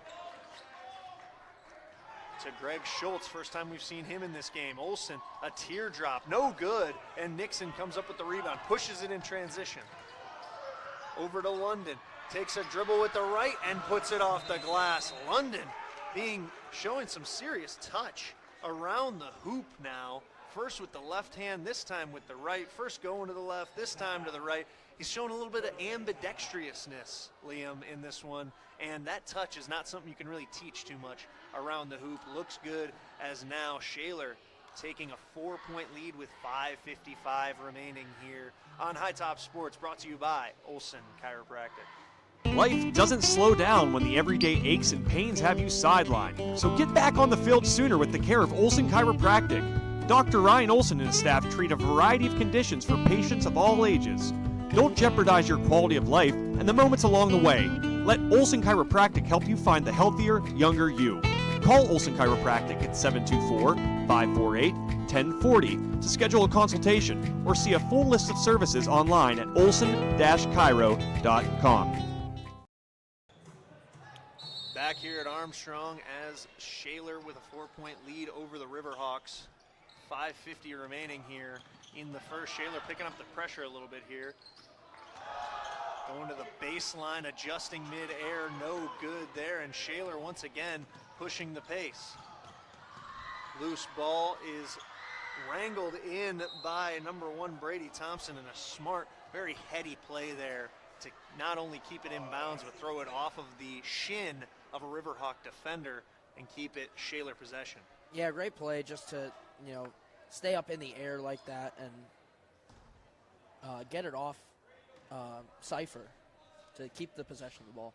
It's a veteran play from a junior for Shaler as Nixon takes it with his left, looking to slash inside, back out to Epps. They're going to call a travel on that. Thought he shuffled his feet at the top of the key, and Armstrong's going to take back over. 5:25 remaining here. 15-11, the Titans lead, the visiting Shaler Titans.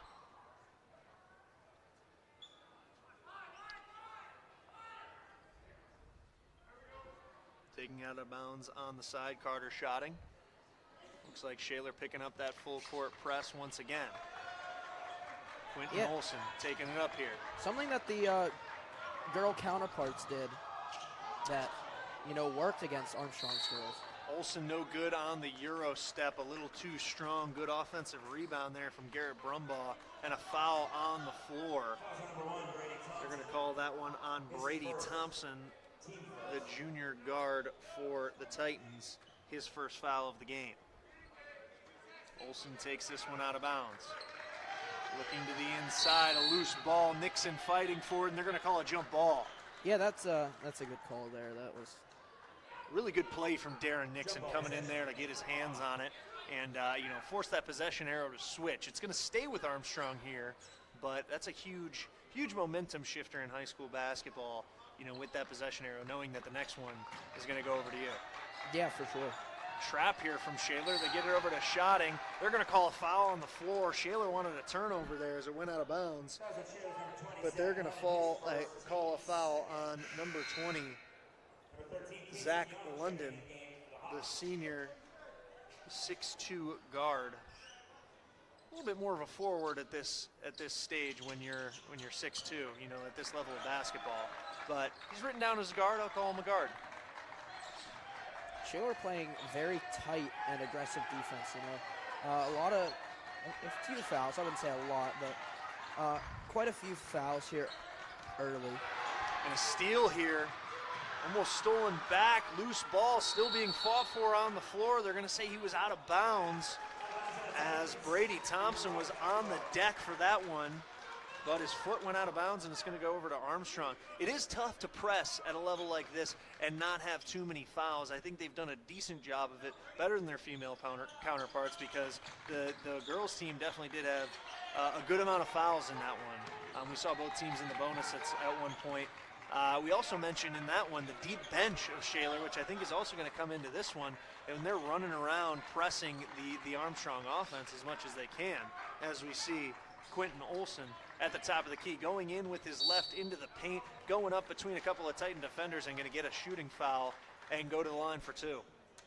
Yeah, what a move by Olson to get into the paint there. As we said earlier, he's a very shifty player, able to do that even without the size and weight of most of the other players, especially on the Shaler team. Definitely a crafty slasher is Quentin Olson. His first free throw is good. These free throws brought to you by Armstrong Indoor Athletics as they cut the lead to 3.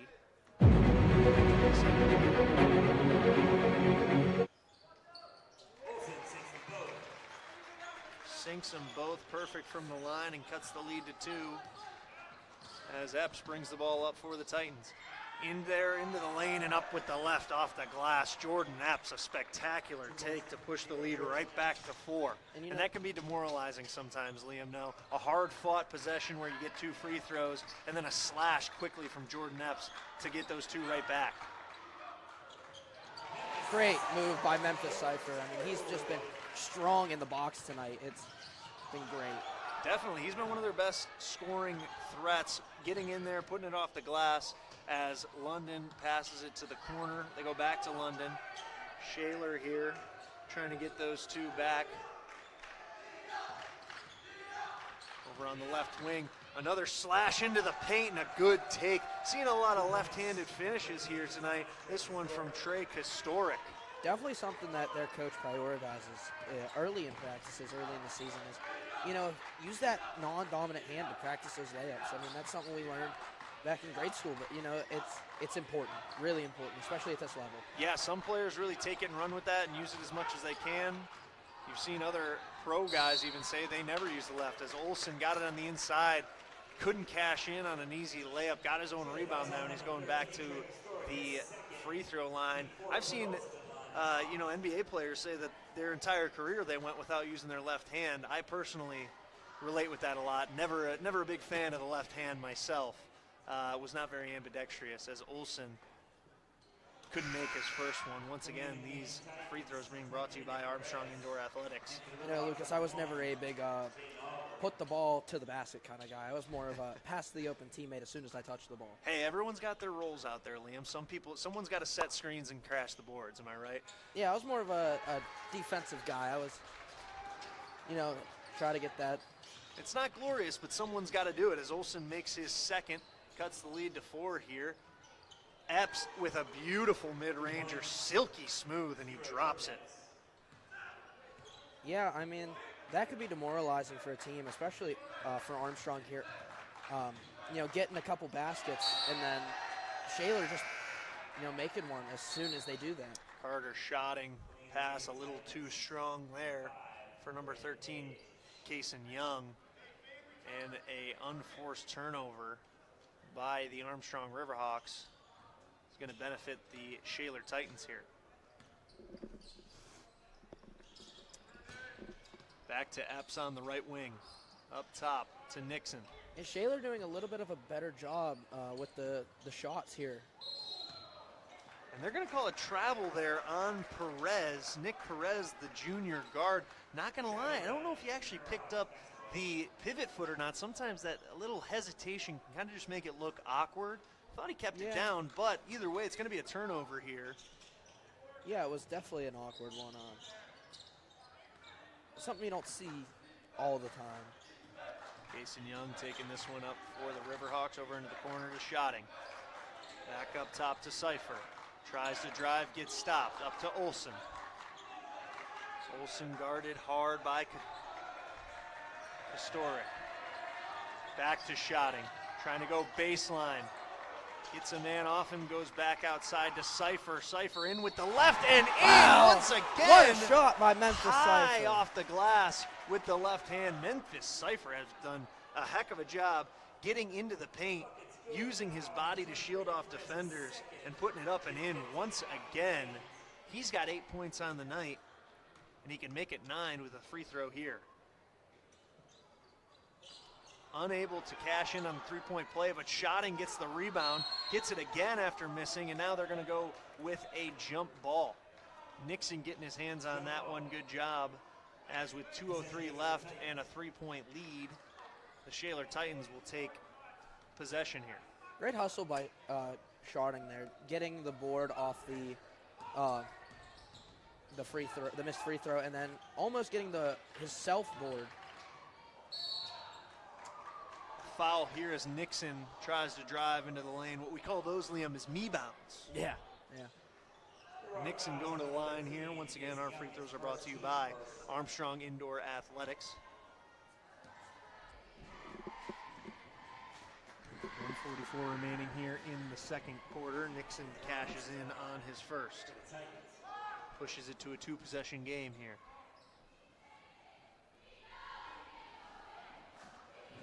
Armstrong needs a miss here, especially with only 1:44 left in the half. Need to get a couple back here. He will make both of them.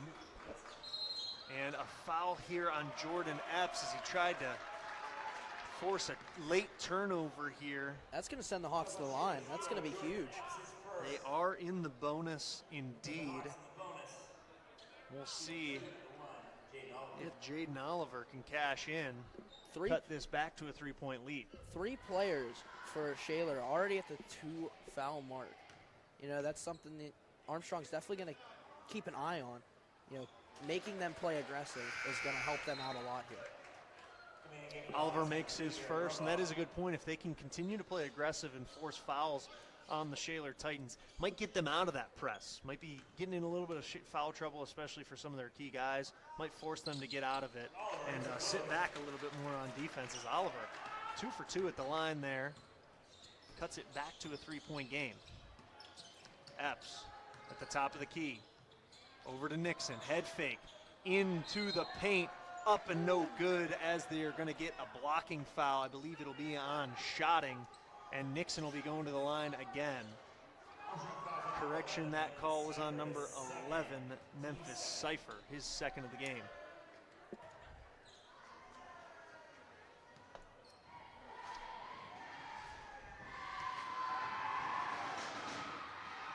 Armstrong crowd doing a little bit of work here to get Nixon's head, making some noise as he misses his first one.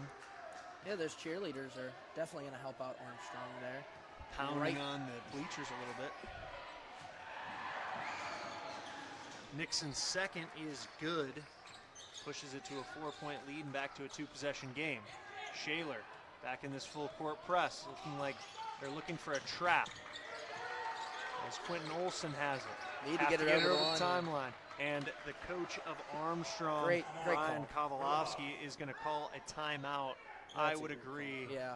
A very good timeout here with 1:21 remaining in the first. Don't want to give up any big momentum going into the halftime.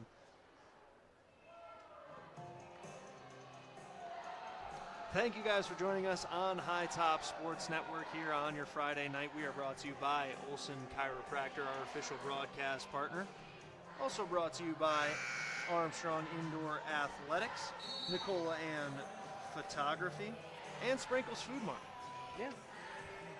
Both wonderful, wonderful companies. Unfortunately, Sprinkles probably not open after this one. I could use a snack. I feel like a rotisserie chicken might be a good meal Midnight after this snack, one. Yeah. You know, they have great sushi. Oh, sushi, really? Yes. Yeah, the sushi there is, I've heard, fantastic. I'm That not a fan sounds of like sushi, something I'll but- have to stop by and pick up possibly at another time. Armstrong bringing this across the timeline. Shaler pulled off that full court press as Quentin Olson passes out of a trap, but it's a turnover. Looking up the floor to Epps. He's going to go up with it on Olson, and they're going to call a foul on him. Stayed straight up and down, but Epps went into him, and he drew the foul, and he's going to go to the line for 2 with 1:06 remaining. That was a great draw by Epps there. I mean, that's just textbook. Yeah, really not too much Quentin Olson can do there. I mean, he stayed straight up. He did jump, but the rule of verticality kind of should have had his back. I think that he got him on the body a little bit as Epps misses the first one. So even if it was an accidental foul, at this point it's a good foul from Quentin Olson. Yeah, for sure. Epps' second free throw here, 1:06 remaining, is good to push it to a 5-point lead once again for the Titans of Shaler. Back into the full court trap for Shaler. Up the floor, and they're going to call a foul here on number 5, Braden Page, as Armstrong trying to get a pass to Greg Schultz, and Schultz is going to go to the line here as they are in the bonus. Page's first foul.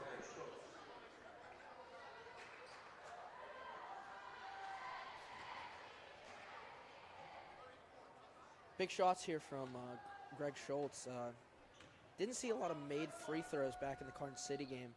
And, you know, that was a big reason that it was a close game. I feel that Armstrong probably should have blew them out of the water, but it didn't happen quite as much as I thought it would have. Well, you'll be happy to see that first one drop for Schultz. And so does the second. Liam's got a big smile up here on his face as Schultz goes perfect from the line, cutting it back to a 3-point game. 55 seconds remaining here in our first half. Epps, couple of dribble moves, back and forth, passes it out, slashing into the lane, out to the corner. Nixon on the wing for 3, and he's got it. That's just a great shot there. Moving the ball around there, a la early 2000s Spurs. Gets Darren Nixon a beautiful 3-point shot. Got it there, and a turnover from Epps, a foul on number 13, Kaysen Young there to save face. I think that's a good foul. I do. I would agree, actually, Liam. I think that it could have been an easy 2-on-1 opportunity there for Shaler. Not a terrible foul. Down 6 here with 32 seconds remaining in the first half. Shaler inbounds. It goes back to Jordan Epps on the left wing. Trying to slash inside, a couple of moves, rises up from mid-range, can't get it to go. Schotting has the rebound, but it's hit out of his hands. Couple of Shaler defenders harassing him. Dribbling out now, he goes to look up to Schultz, taken away, over to Epps. Can't put it in, Schotting gets the rebound once again. It's just a forced pass there. I mean, you see that too much at this age, and you know, the pressure from a... Shot up, no good. 2 seconds remaining. Let's see if Perez puts one up from deep. He does. It's no good. Almost had it. That was a close shot. I mean, you know. And we will end this first half with Shaler leading by 6 on the road, 28-22 here from Armstrong High School.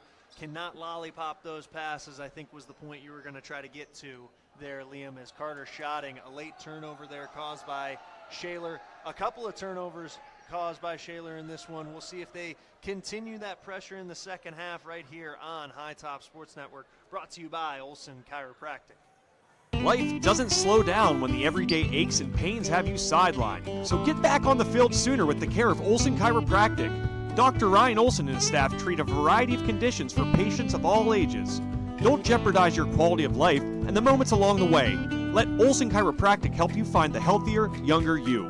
Call Olson Chiropractic at 724-548-1040 to schedule a consultation or see a full list of services online at olson-chiro.com.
Steffi's Country Catering prepares home-style made-from-scratch dishes that will have you convinced Mom made it.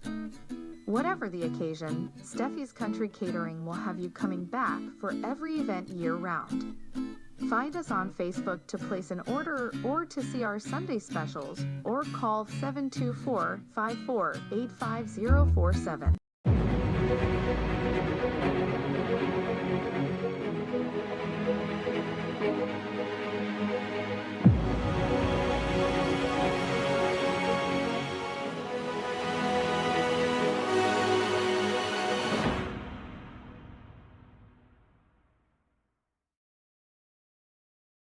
Armstrong Indoor Athletics, located at 132 South Grand Street Avenue in downtown Katanning, offers a state-of-the-art training facility and top-tier instruction by experienced coaches to help turn your youngster into the best baseball or softball player they can be.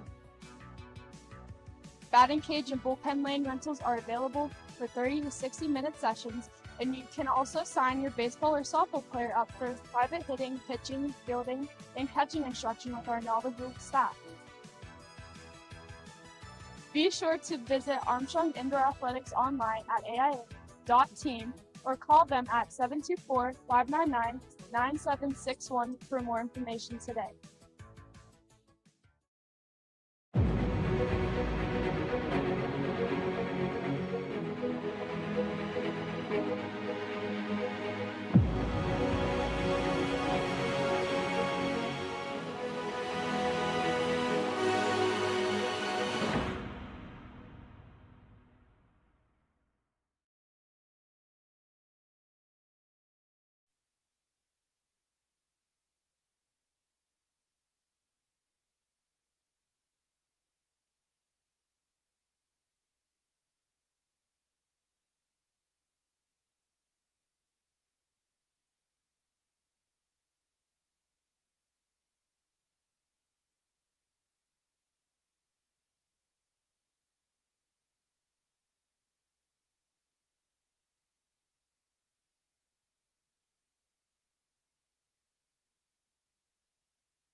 Welcome back to High Top Sports Network. I'm Lucas Strazio, joined by Liam Badak.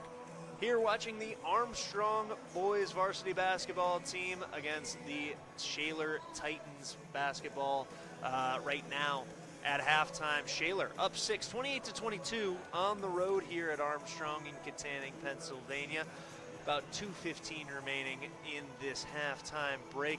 Liam, what'd you see in that first half, and what do you think that Armstrong needs to do to change to get back into this one after being down 6 at the break? Yeah, Shaler just, really putting a lot of pressure on them, and that's been big for them, because they're forcing a lot of turnovers and a lot of forced shots, forced passes. I think Armstrong can really slow the game down because, they got paced up against Karn City, and they were able to just slow it down from one end of the court to another. I mean, they're able to do that. That's the type of basketball that they play. And I think if they do that, then they're going to be able to stop Shaler here, and they're going to be able to get a few points up on them here. I think one big thing for Armstrong, too, is as easy as it sounds, a lot easier said than done, but they got to start hitting some shots. They've had some outside chances, haven't really been able to cash in on too many of them. You hit one of those, it forces the defense to, go out on there, opens up some passing lanes on the inside. I like seeing what Quentin Olson did, getting on the inside, as well as Memphis Cipher. I think both of those guys need to continue to attack around the hoop. On the other side, Shaler doing the exact same thing. Jordan Epps and Darren Nixon both having 10 points at the break.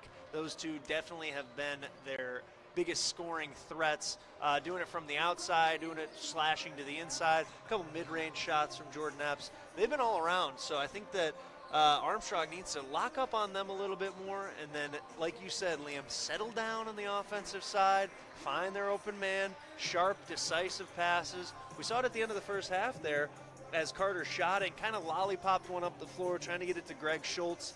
A Shaler defender jumps in front of it. They got to be sharp passes when they're pressing like this, the way that Shaler is. And, I noticed something from Shaler's defense.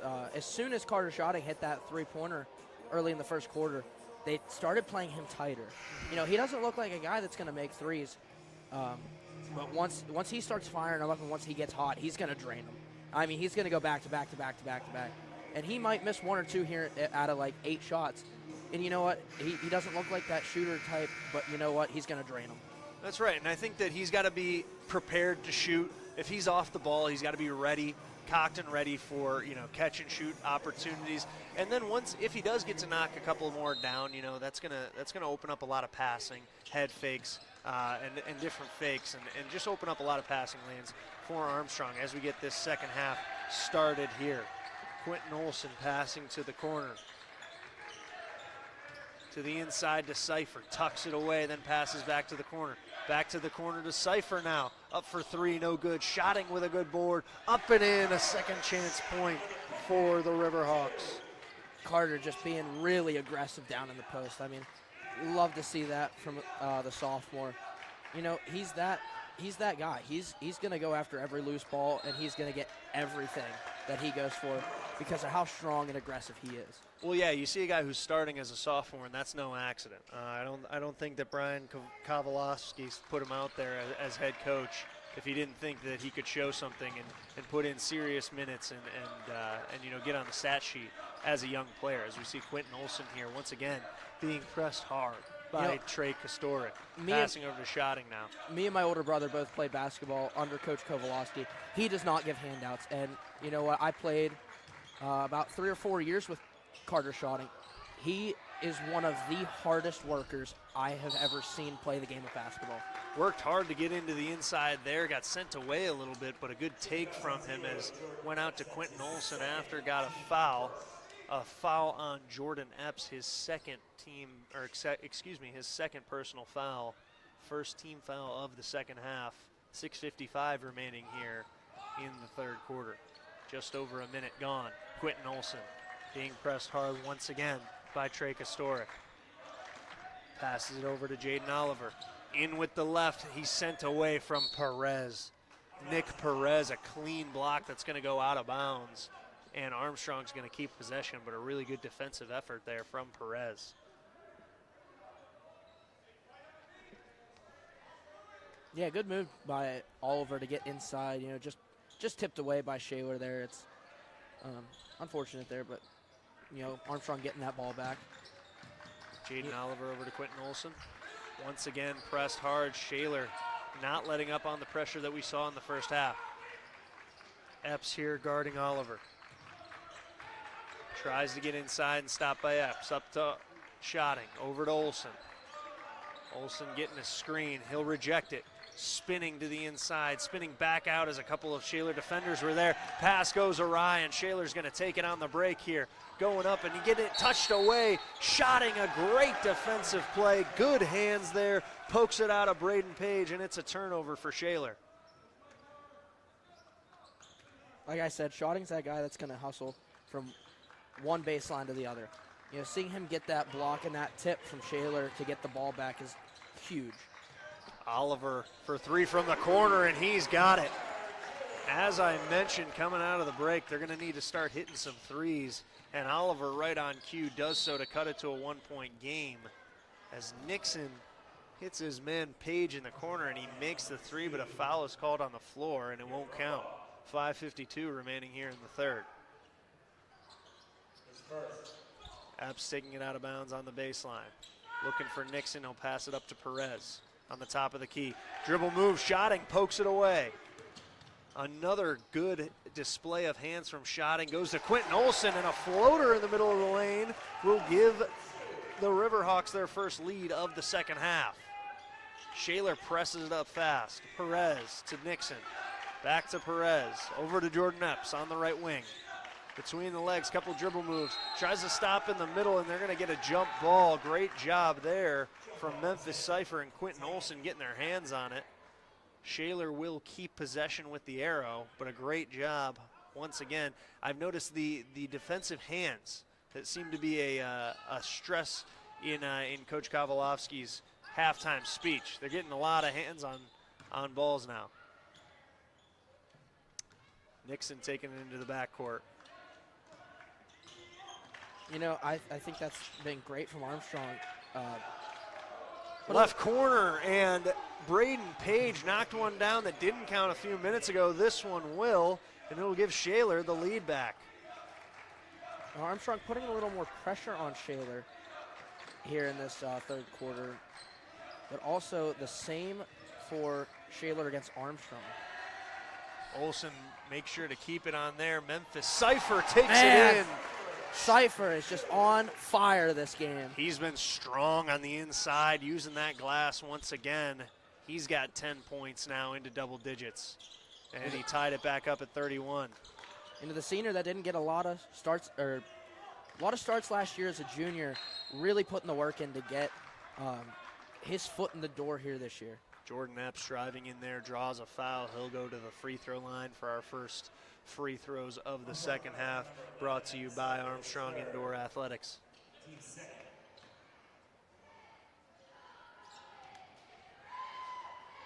First one up and good from Jordan Epps once again, gives the Titans the lead here.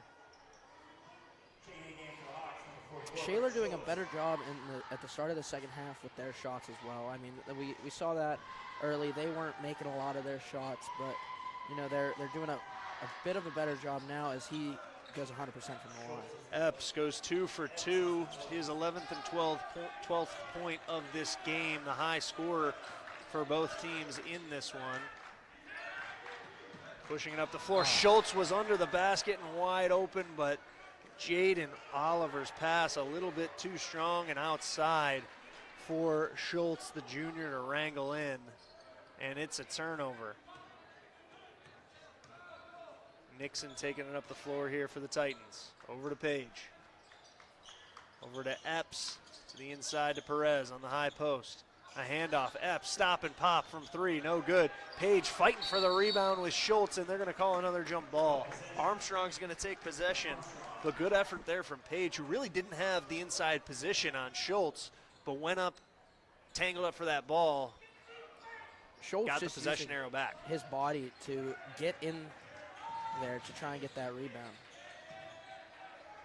A touch from Nixon here on a pass looking for Schotting. He'll go up and lay it in and push this lead out to 4. Good play there from Darren Nixon. 3:50 remaining here from Armstrong as Shaler once again in the full court trap. Schotting, bringing it up. They need to get it over the timeline here. Couple of Titan defenders. He does get it up. Schultz under the hoop. Wrangled it good. Head fake and a great pivot. Got it over to his right hand, and a big 2 points there for Greg Schultz. Had both Shaler defenders in the air going the opposite way of him. That was just a fantastic move from Schultz there. Great job from Schultz there, because it's so easy to panic when you have it on a break like that. Someone's pressing. It's really easy to just say, I need to get it up right now, right this second. But to have the wherewithal to throw up a head fake, make a pivot there, and put it up as Quentin Olson. A little bit of a push there on Nick Perez, and it's going to be an off-ball foul. Olson's third foul here with 3:22 remaining in the third. Got to be careful here as this game winds down. That's the guy that the Riverhawks are going to need down the stretch. And it looks like Coach Kowalowski is not going to sub him out here. Looked like they sent someone in to check in for him. Didn't get it in there before the ball came in as Epps driving in, and he's going to draw a foul. We'll see if they call that one on Olson as well or if it's on Schultz. They call it on Carter Schotting, number 34, his first foul of the game. And Epps is back on the free throw line. Went 2 for 2 his last trip to the line. Starts this trip off good as well. Kaysen Young checking in for Quentin Olson for the Riverhawks. Number 1, Braden Thompson, as well as number 20, Zach London checking in for the Shaler Titans, and Epps makes them both once again from the free throw line.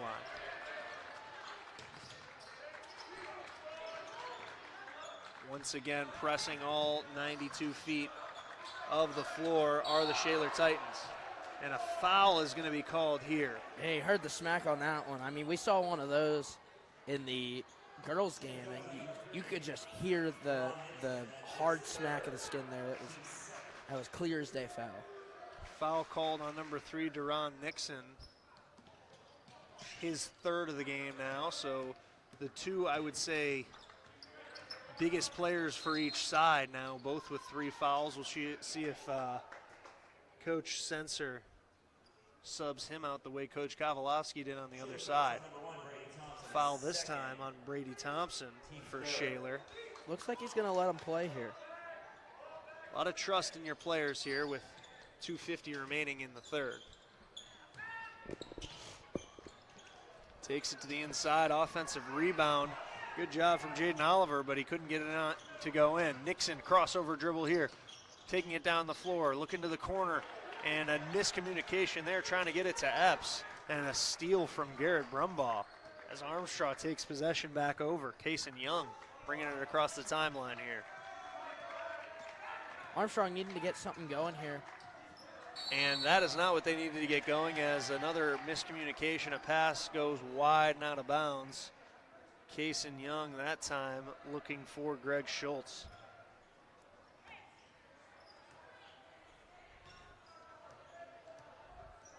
Four-point game here from Armstrong. Epps looking to slash, gets stopped, and it looks like Coach Sensor is going to have a timeout here for the Titans. Full timeout, and we'll take a timeout here on High Top Sports Network, brought to you by Olson Chiropractic. Life doesn't slow down when the everyday aches and pains have you sidelined. So get back on the field sooner with the care of Olson Chiropractic. Dr. Ryan Olson and his staff treat a variety of conditions for patients of all ages. Don't jeopardize your quality of life and the moments along the way. Let Olson Chiropractic help you find the healthier, younger you. Call Olson Chiropractic at 724-548-1040 to schedule a consultation or see a full list of services online at olson-chiro.com.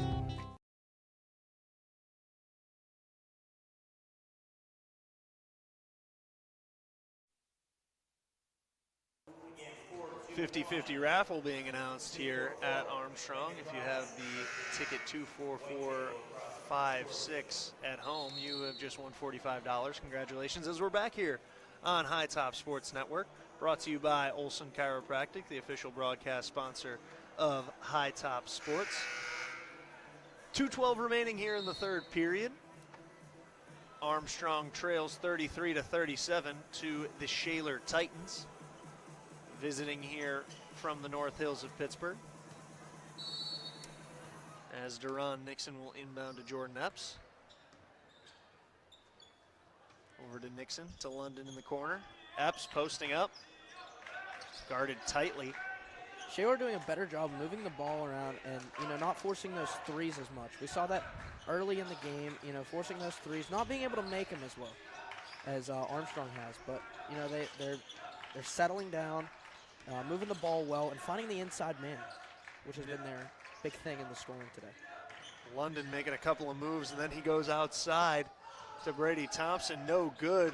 Rebound goes long. Epps tried to save it, goes out of bounds, and the Riverhawks are going to take over. Couple of subs coming in here is Quentin Olson, who left earlier in this quarter because of some foul trouble. He has 3 fouls, checking back into this one, as well as Garrett Brumbaugh for Armstrong.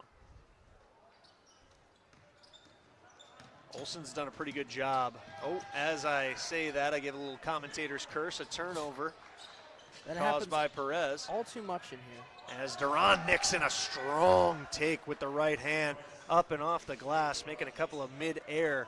It's been the driving force for Shaler's offense today. Armstrong not really finding a way to stop him inside. No, a great floater there from Garrett Brumbaugh to get those 2 points right back for Armstrong. Puts it back to a 4-point game here with just 1 minute remaining in the third. Nixon trying to go inside again, passes to the corner, and there's a foul on the floor.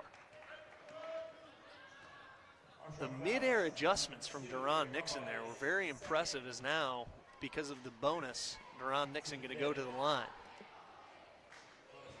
Nixon has 14 already. These free throws brought to you by Armstrong Indoor Athletics. 58 seconds remaining here in the third. Nixon's first, up and good, as now he overtakes his teammate Jordan Epps to be the high scorer of this one.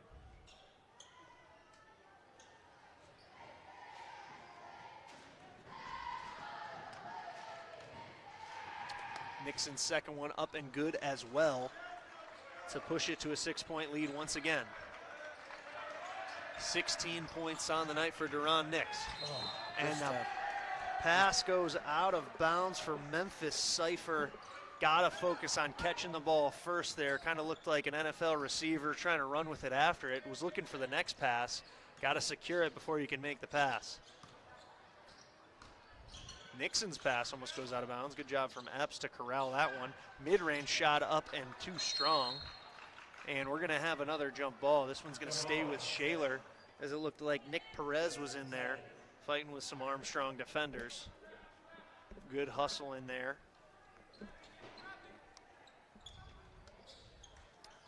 Epps inbounds it to Zach London.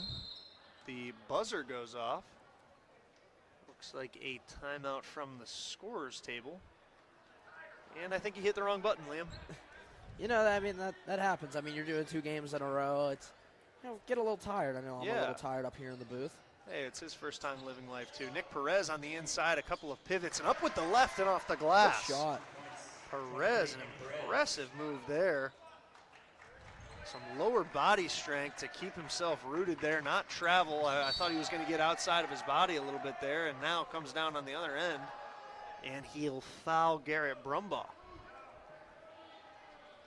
That'll be Perez's third foul. 22 seconds remaining here in the third. Shaler has pushed their lead to 8, 43-35. Armstrong needs to get a shot off here. Not right away, but hold on to the ball, get the last second shot. Get a 3-pointer. Get yourself a little closer in this game. Couple of head fakes there. Shaler once again pressing hard on the defensive side. Quentin Olson now takes over, guarded by Duran Nix. 10 seconds remaining. To the left, rising up, going up, no good. Short for Caden Olson. Ball's going to go out of bounds, and it's going to go the way of Shaler. 3.4 remaining here in the third quarter.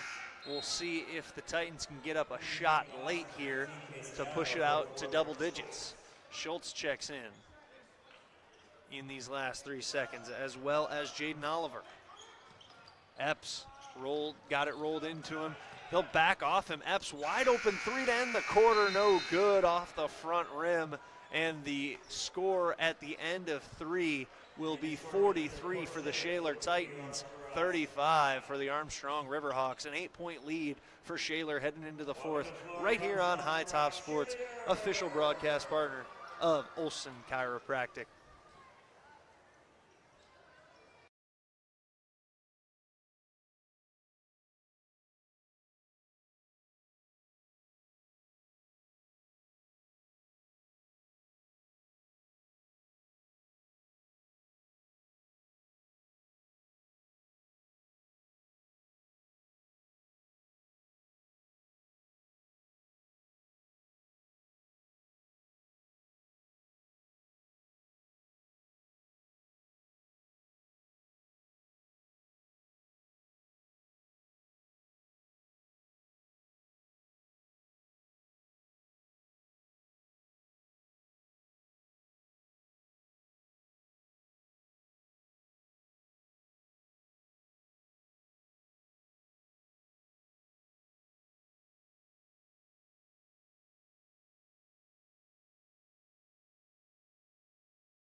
Welcome back to High Top Sports Network, brought to you by Olson Chiropractic.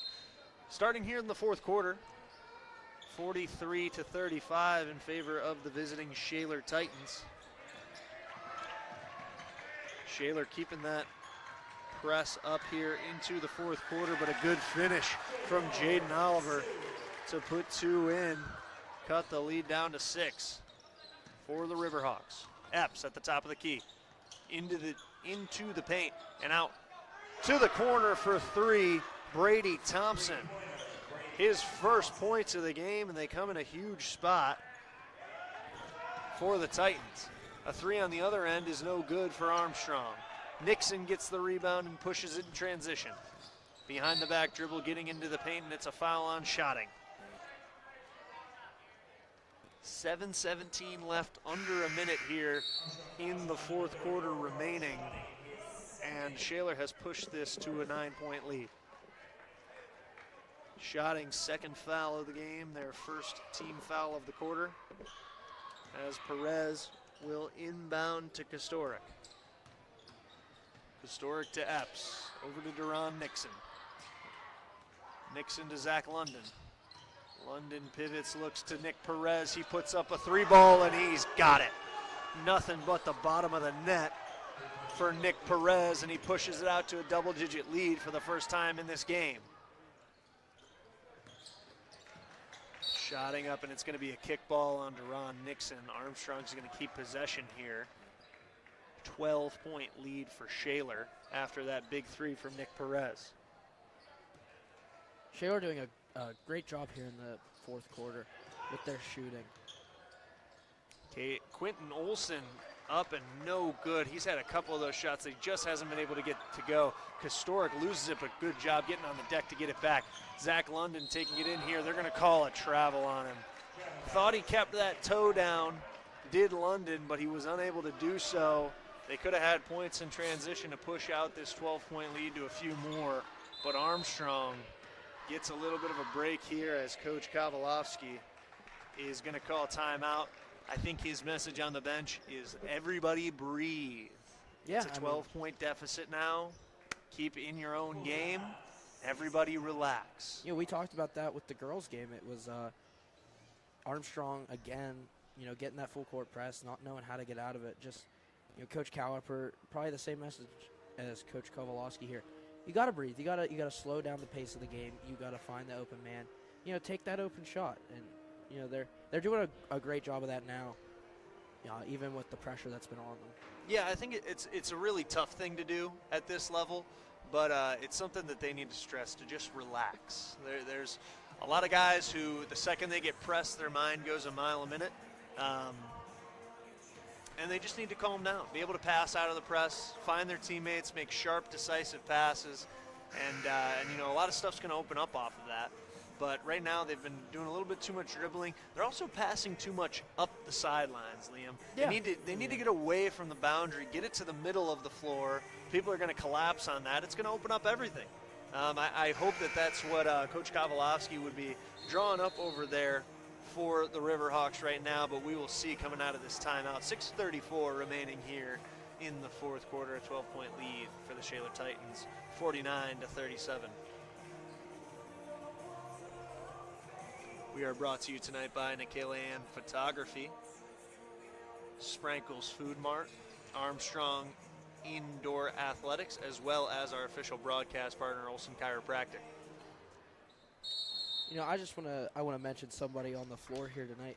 Jaden Oliver has had a sneakily good game, playing great, smart defense. You know, putting up a few points as well. As that one goes out of bounds. Shotting there, looking up the floor to Garrett Brumbaugh, pass a little too far, and shotting the sophomore. Has some words, maybe for himself, upset with that turnover there. As Shaler takes back over and a chance to push this lead out further. Jordan Epps in the corner, jab steps and pulls it out. Shaler is in absolutely no rush here. Up 12 into the fourth quarter, a Euro step by Epps, and he puts it high and off the glass, and he'll have a chance for 3 points the old-fashioned way here with 6:08 remaining in the fourth quarter. I believe that's on Cypher, but I'm not 100% sure.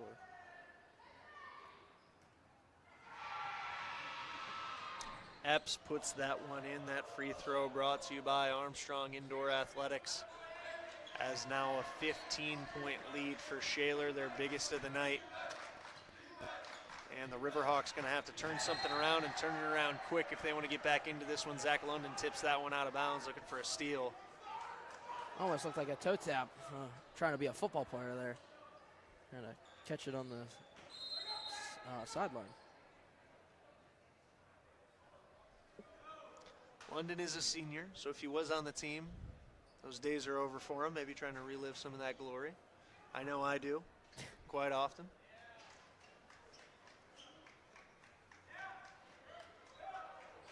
Looks as though Kason Young subbing in here for the Armstrong Riverhawks. Not exactly sure what the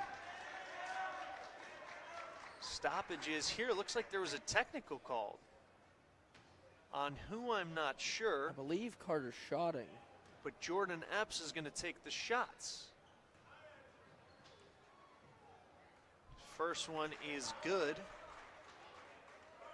I'd love to get a little bit of an explanation on this. I'm a little confused again, what happened here. Free throws brought to you by Armstrong Indoor Athletics as he misses his second.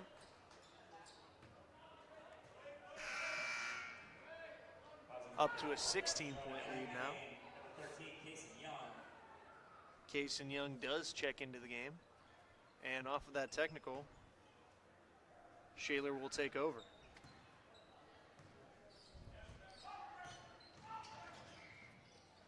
Epps up to Perez, over to Nixon. Nixon slashing, looking to the inside, looks to the corner, short on the three. Zach London fighting for the rebound, and it looks like they're going to call a jump ball here. As Shaler will keep possession, as we saw Memphis Cypher and Zach London getting into it there for that ball. Out to Epps, getting into the paint, up and in. Great midair adjustment there. A little double clutch, gets under the arms of the Riverhawk defenders, off the glass and in.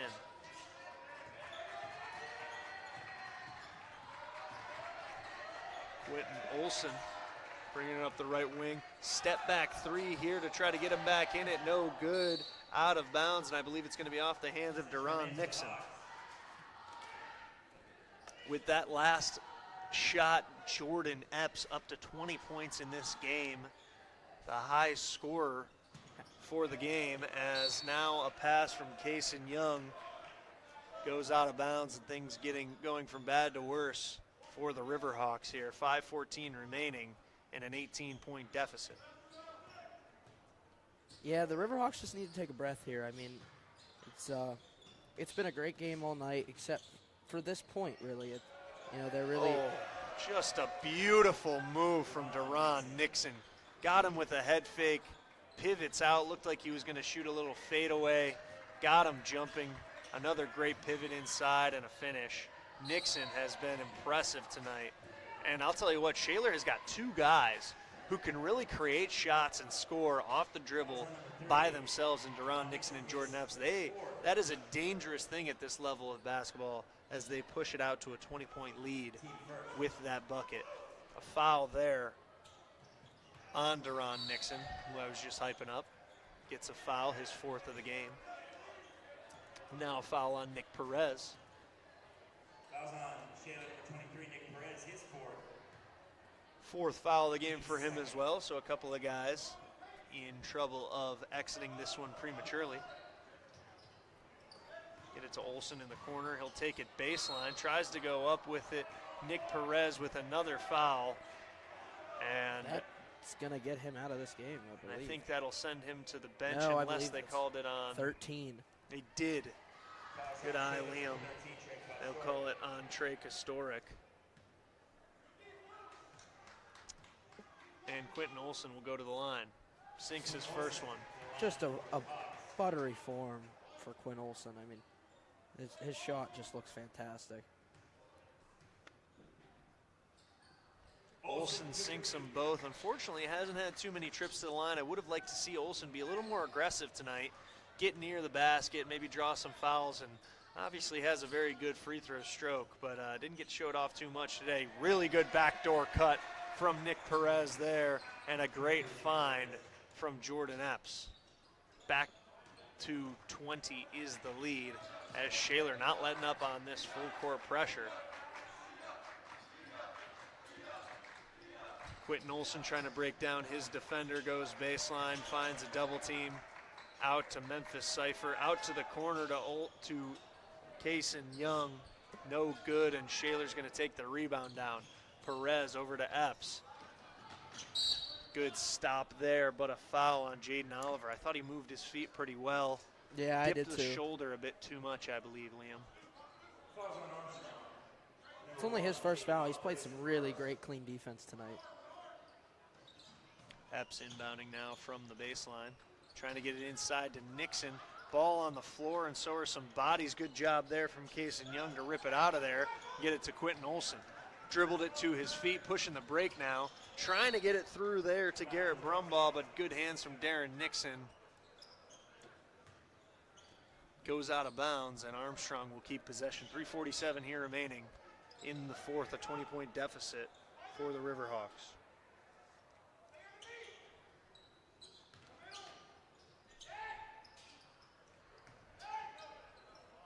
Back to Quentin Olsen over in the corner. It's a double team there. Now earlier in the game I said that I liked how Quentin Olsen had a nonchalant aura about him sometimes, and some of the things he did and change of speed and things really helped out. There I think a little bit too nonchalant, a little bit not enough ball a little too lackadaisical, yeah. Not great ball security, not a great sense of urgency. Shaler's defense converges on him, and at the end it's almost a turnover.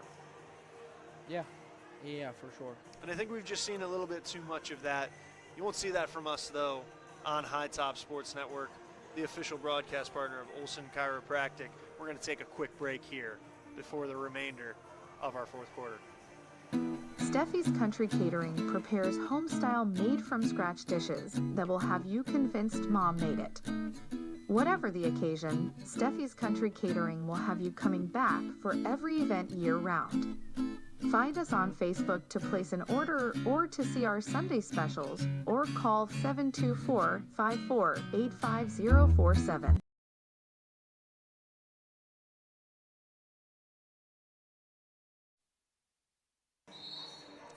Back here at Armstrong High School, I'm Luke Strazio, joined by Liam Badak.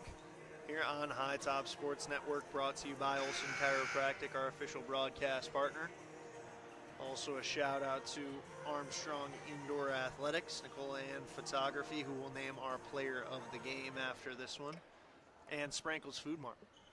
Thank you to our sponsors for keeping us on the air, what we do here at High Top Sports Network. As Armstrong, once again, going to have possession here. Kaysen Young inbounds it to Quentin Olson. Shaler keeping the pressure on. They don't care that they're up 20, as a shot from the three-point line is no good. Good job there from Jordan Epps on the rebound, tipping it out to himself. Epps has really shown he's a multifaceted player. Obviously can score, has 20 points tonight, but he's done it on the inside, he's done it on the outside. He's found some guys cutting, some really good passes, and also a couple of good rebounds as we saw there. But here, he'll step out of bounds, a turnover, and Armstrong will get possession back. 3:13 remaining here in this one, a 20-point deficit for the Riverhawks. Yeah, big game for Epps here tonight. He's proved himself to a lot of people. Teron Nixon pushing it in transition. Kaysen Young touches it and it goes out of bounds. This is a big game for Shaler. Started this season 0-2. This will, you know, if things hold the way they are right now, this will be their first win. And it's a big one to get on the road. And it's something they can take into the rest of their season. These guys are conference opponents, both 5A teams, as well as Zach London finishing that one off. Oh, just a not very smart pass there. Trying to go no look. Yeah, Garrett Brumbaugh sends that one out of bounds. I liked the idea. I think it was just a little bit of a miscommunication there. Thought that there was going to be a back cut. There was not, and it goes out of bounds. And Shaler once again takes over. Teron Nixon in the corner for three. Short. Zach London fighting for the rebound, but it's brought down by Memphis Cipher. Armstrong takes over. Quentin Olson pushing it in transition. Gets it to the inside. Tried to pass inside there. Nixon got a hand on it. Passes it up to Jordan Epps, and a smooth layup to push this one to a 24-point deficit. Shaler in firm control of this one.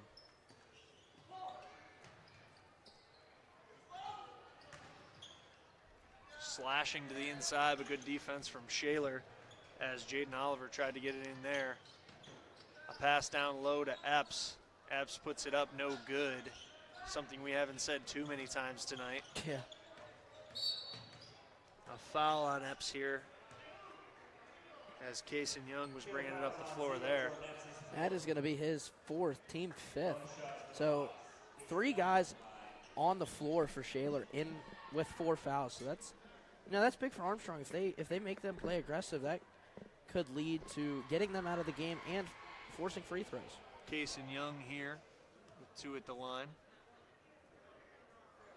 Can't knock down his first. These free throws are brought to you by Armstrong Indoor Athletics.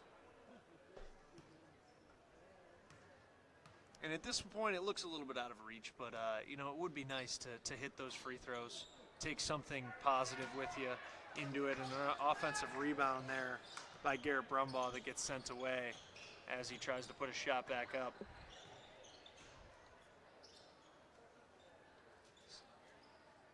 Looks like Shaler's interested in milking some of this clock here. Yeah, that's a smart play by Shaler. I mean, you don't want to be too aggressive and try to score a ton of points here, because that could give Armstrong a chance to get back here if they don't make anything. Armstrong picking up the pressure a little bit here. Over to Jordan Epps. A good move, and over to Teron Nixon. Shaler showing no real interest in attacking the hoop here. And it looks like Quentin Olson is going to foul. A little bit out of frustration there. A little bit out of what else can we do. That'll be Olson's 4th. And Teron Nixon will go to the line.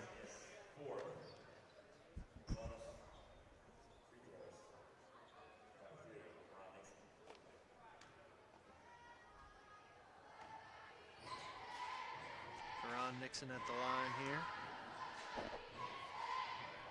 Gets this one to go. These free throws, once again, brought to you by Armstrong Indoor Athletics and their college break membership special. Looking to stay sharp or enhance your skills during the holiday break? Take advantage of their college break membership special. Just a $50 flat fee for their batting cages, diamond, batting cages and diamond to be open for use your entire holiday break from college as Nixon knocks down the second one and pushes this one out to an even bigger lead. Also puts a second Shaler Titan into double digits tonight. Great move by Olson, just a mid-range jumper there to cut the lead a little bit. Excuse me, not into double digits, but into the 20-point mark as Duran Nixon has 20. Jordan Epps, who now has the ball, has 22. 30 seconds remaining in this one as we wind down the clock. Liam, a good one in this one, especially from Shaler, and we're going to go to our Nicola and photography player of the game here shortly after. I think that there's one guy who stood out in this one that I would believe is going to be your pick as this clock goes down to 10. We hear an applause from this Armstrong crowd as well as the visiting Shaler crowd.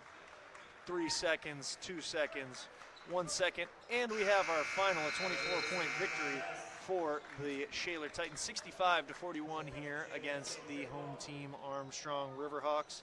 As we now bring you our Nicola and photography player of the game. Liam, who do you have for our player of the game?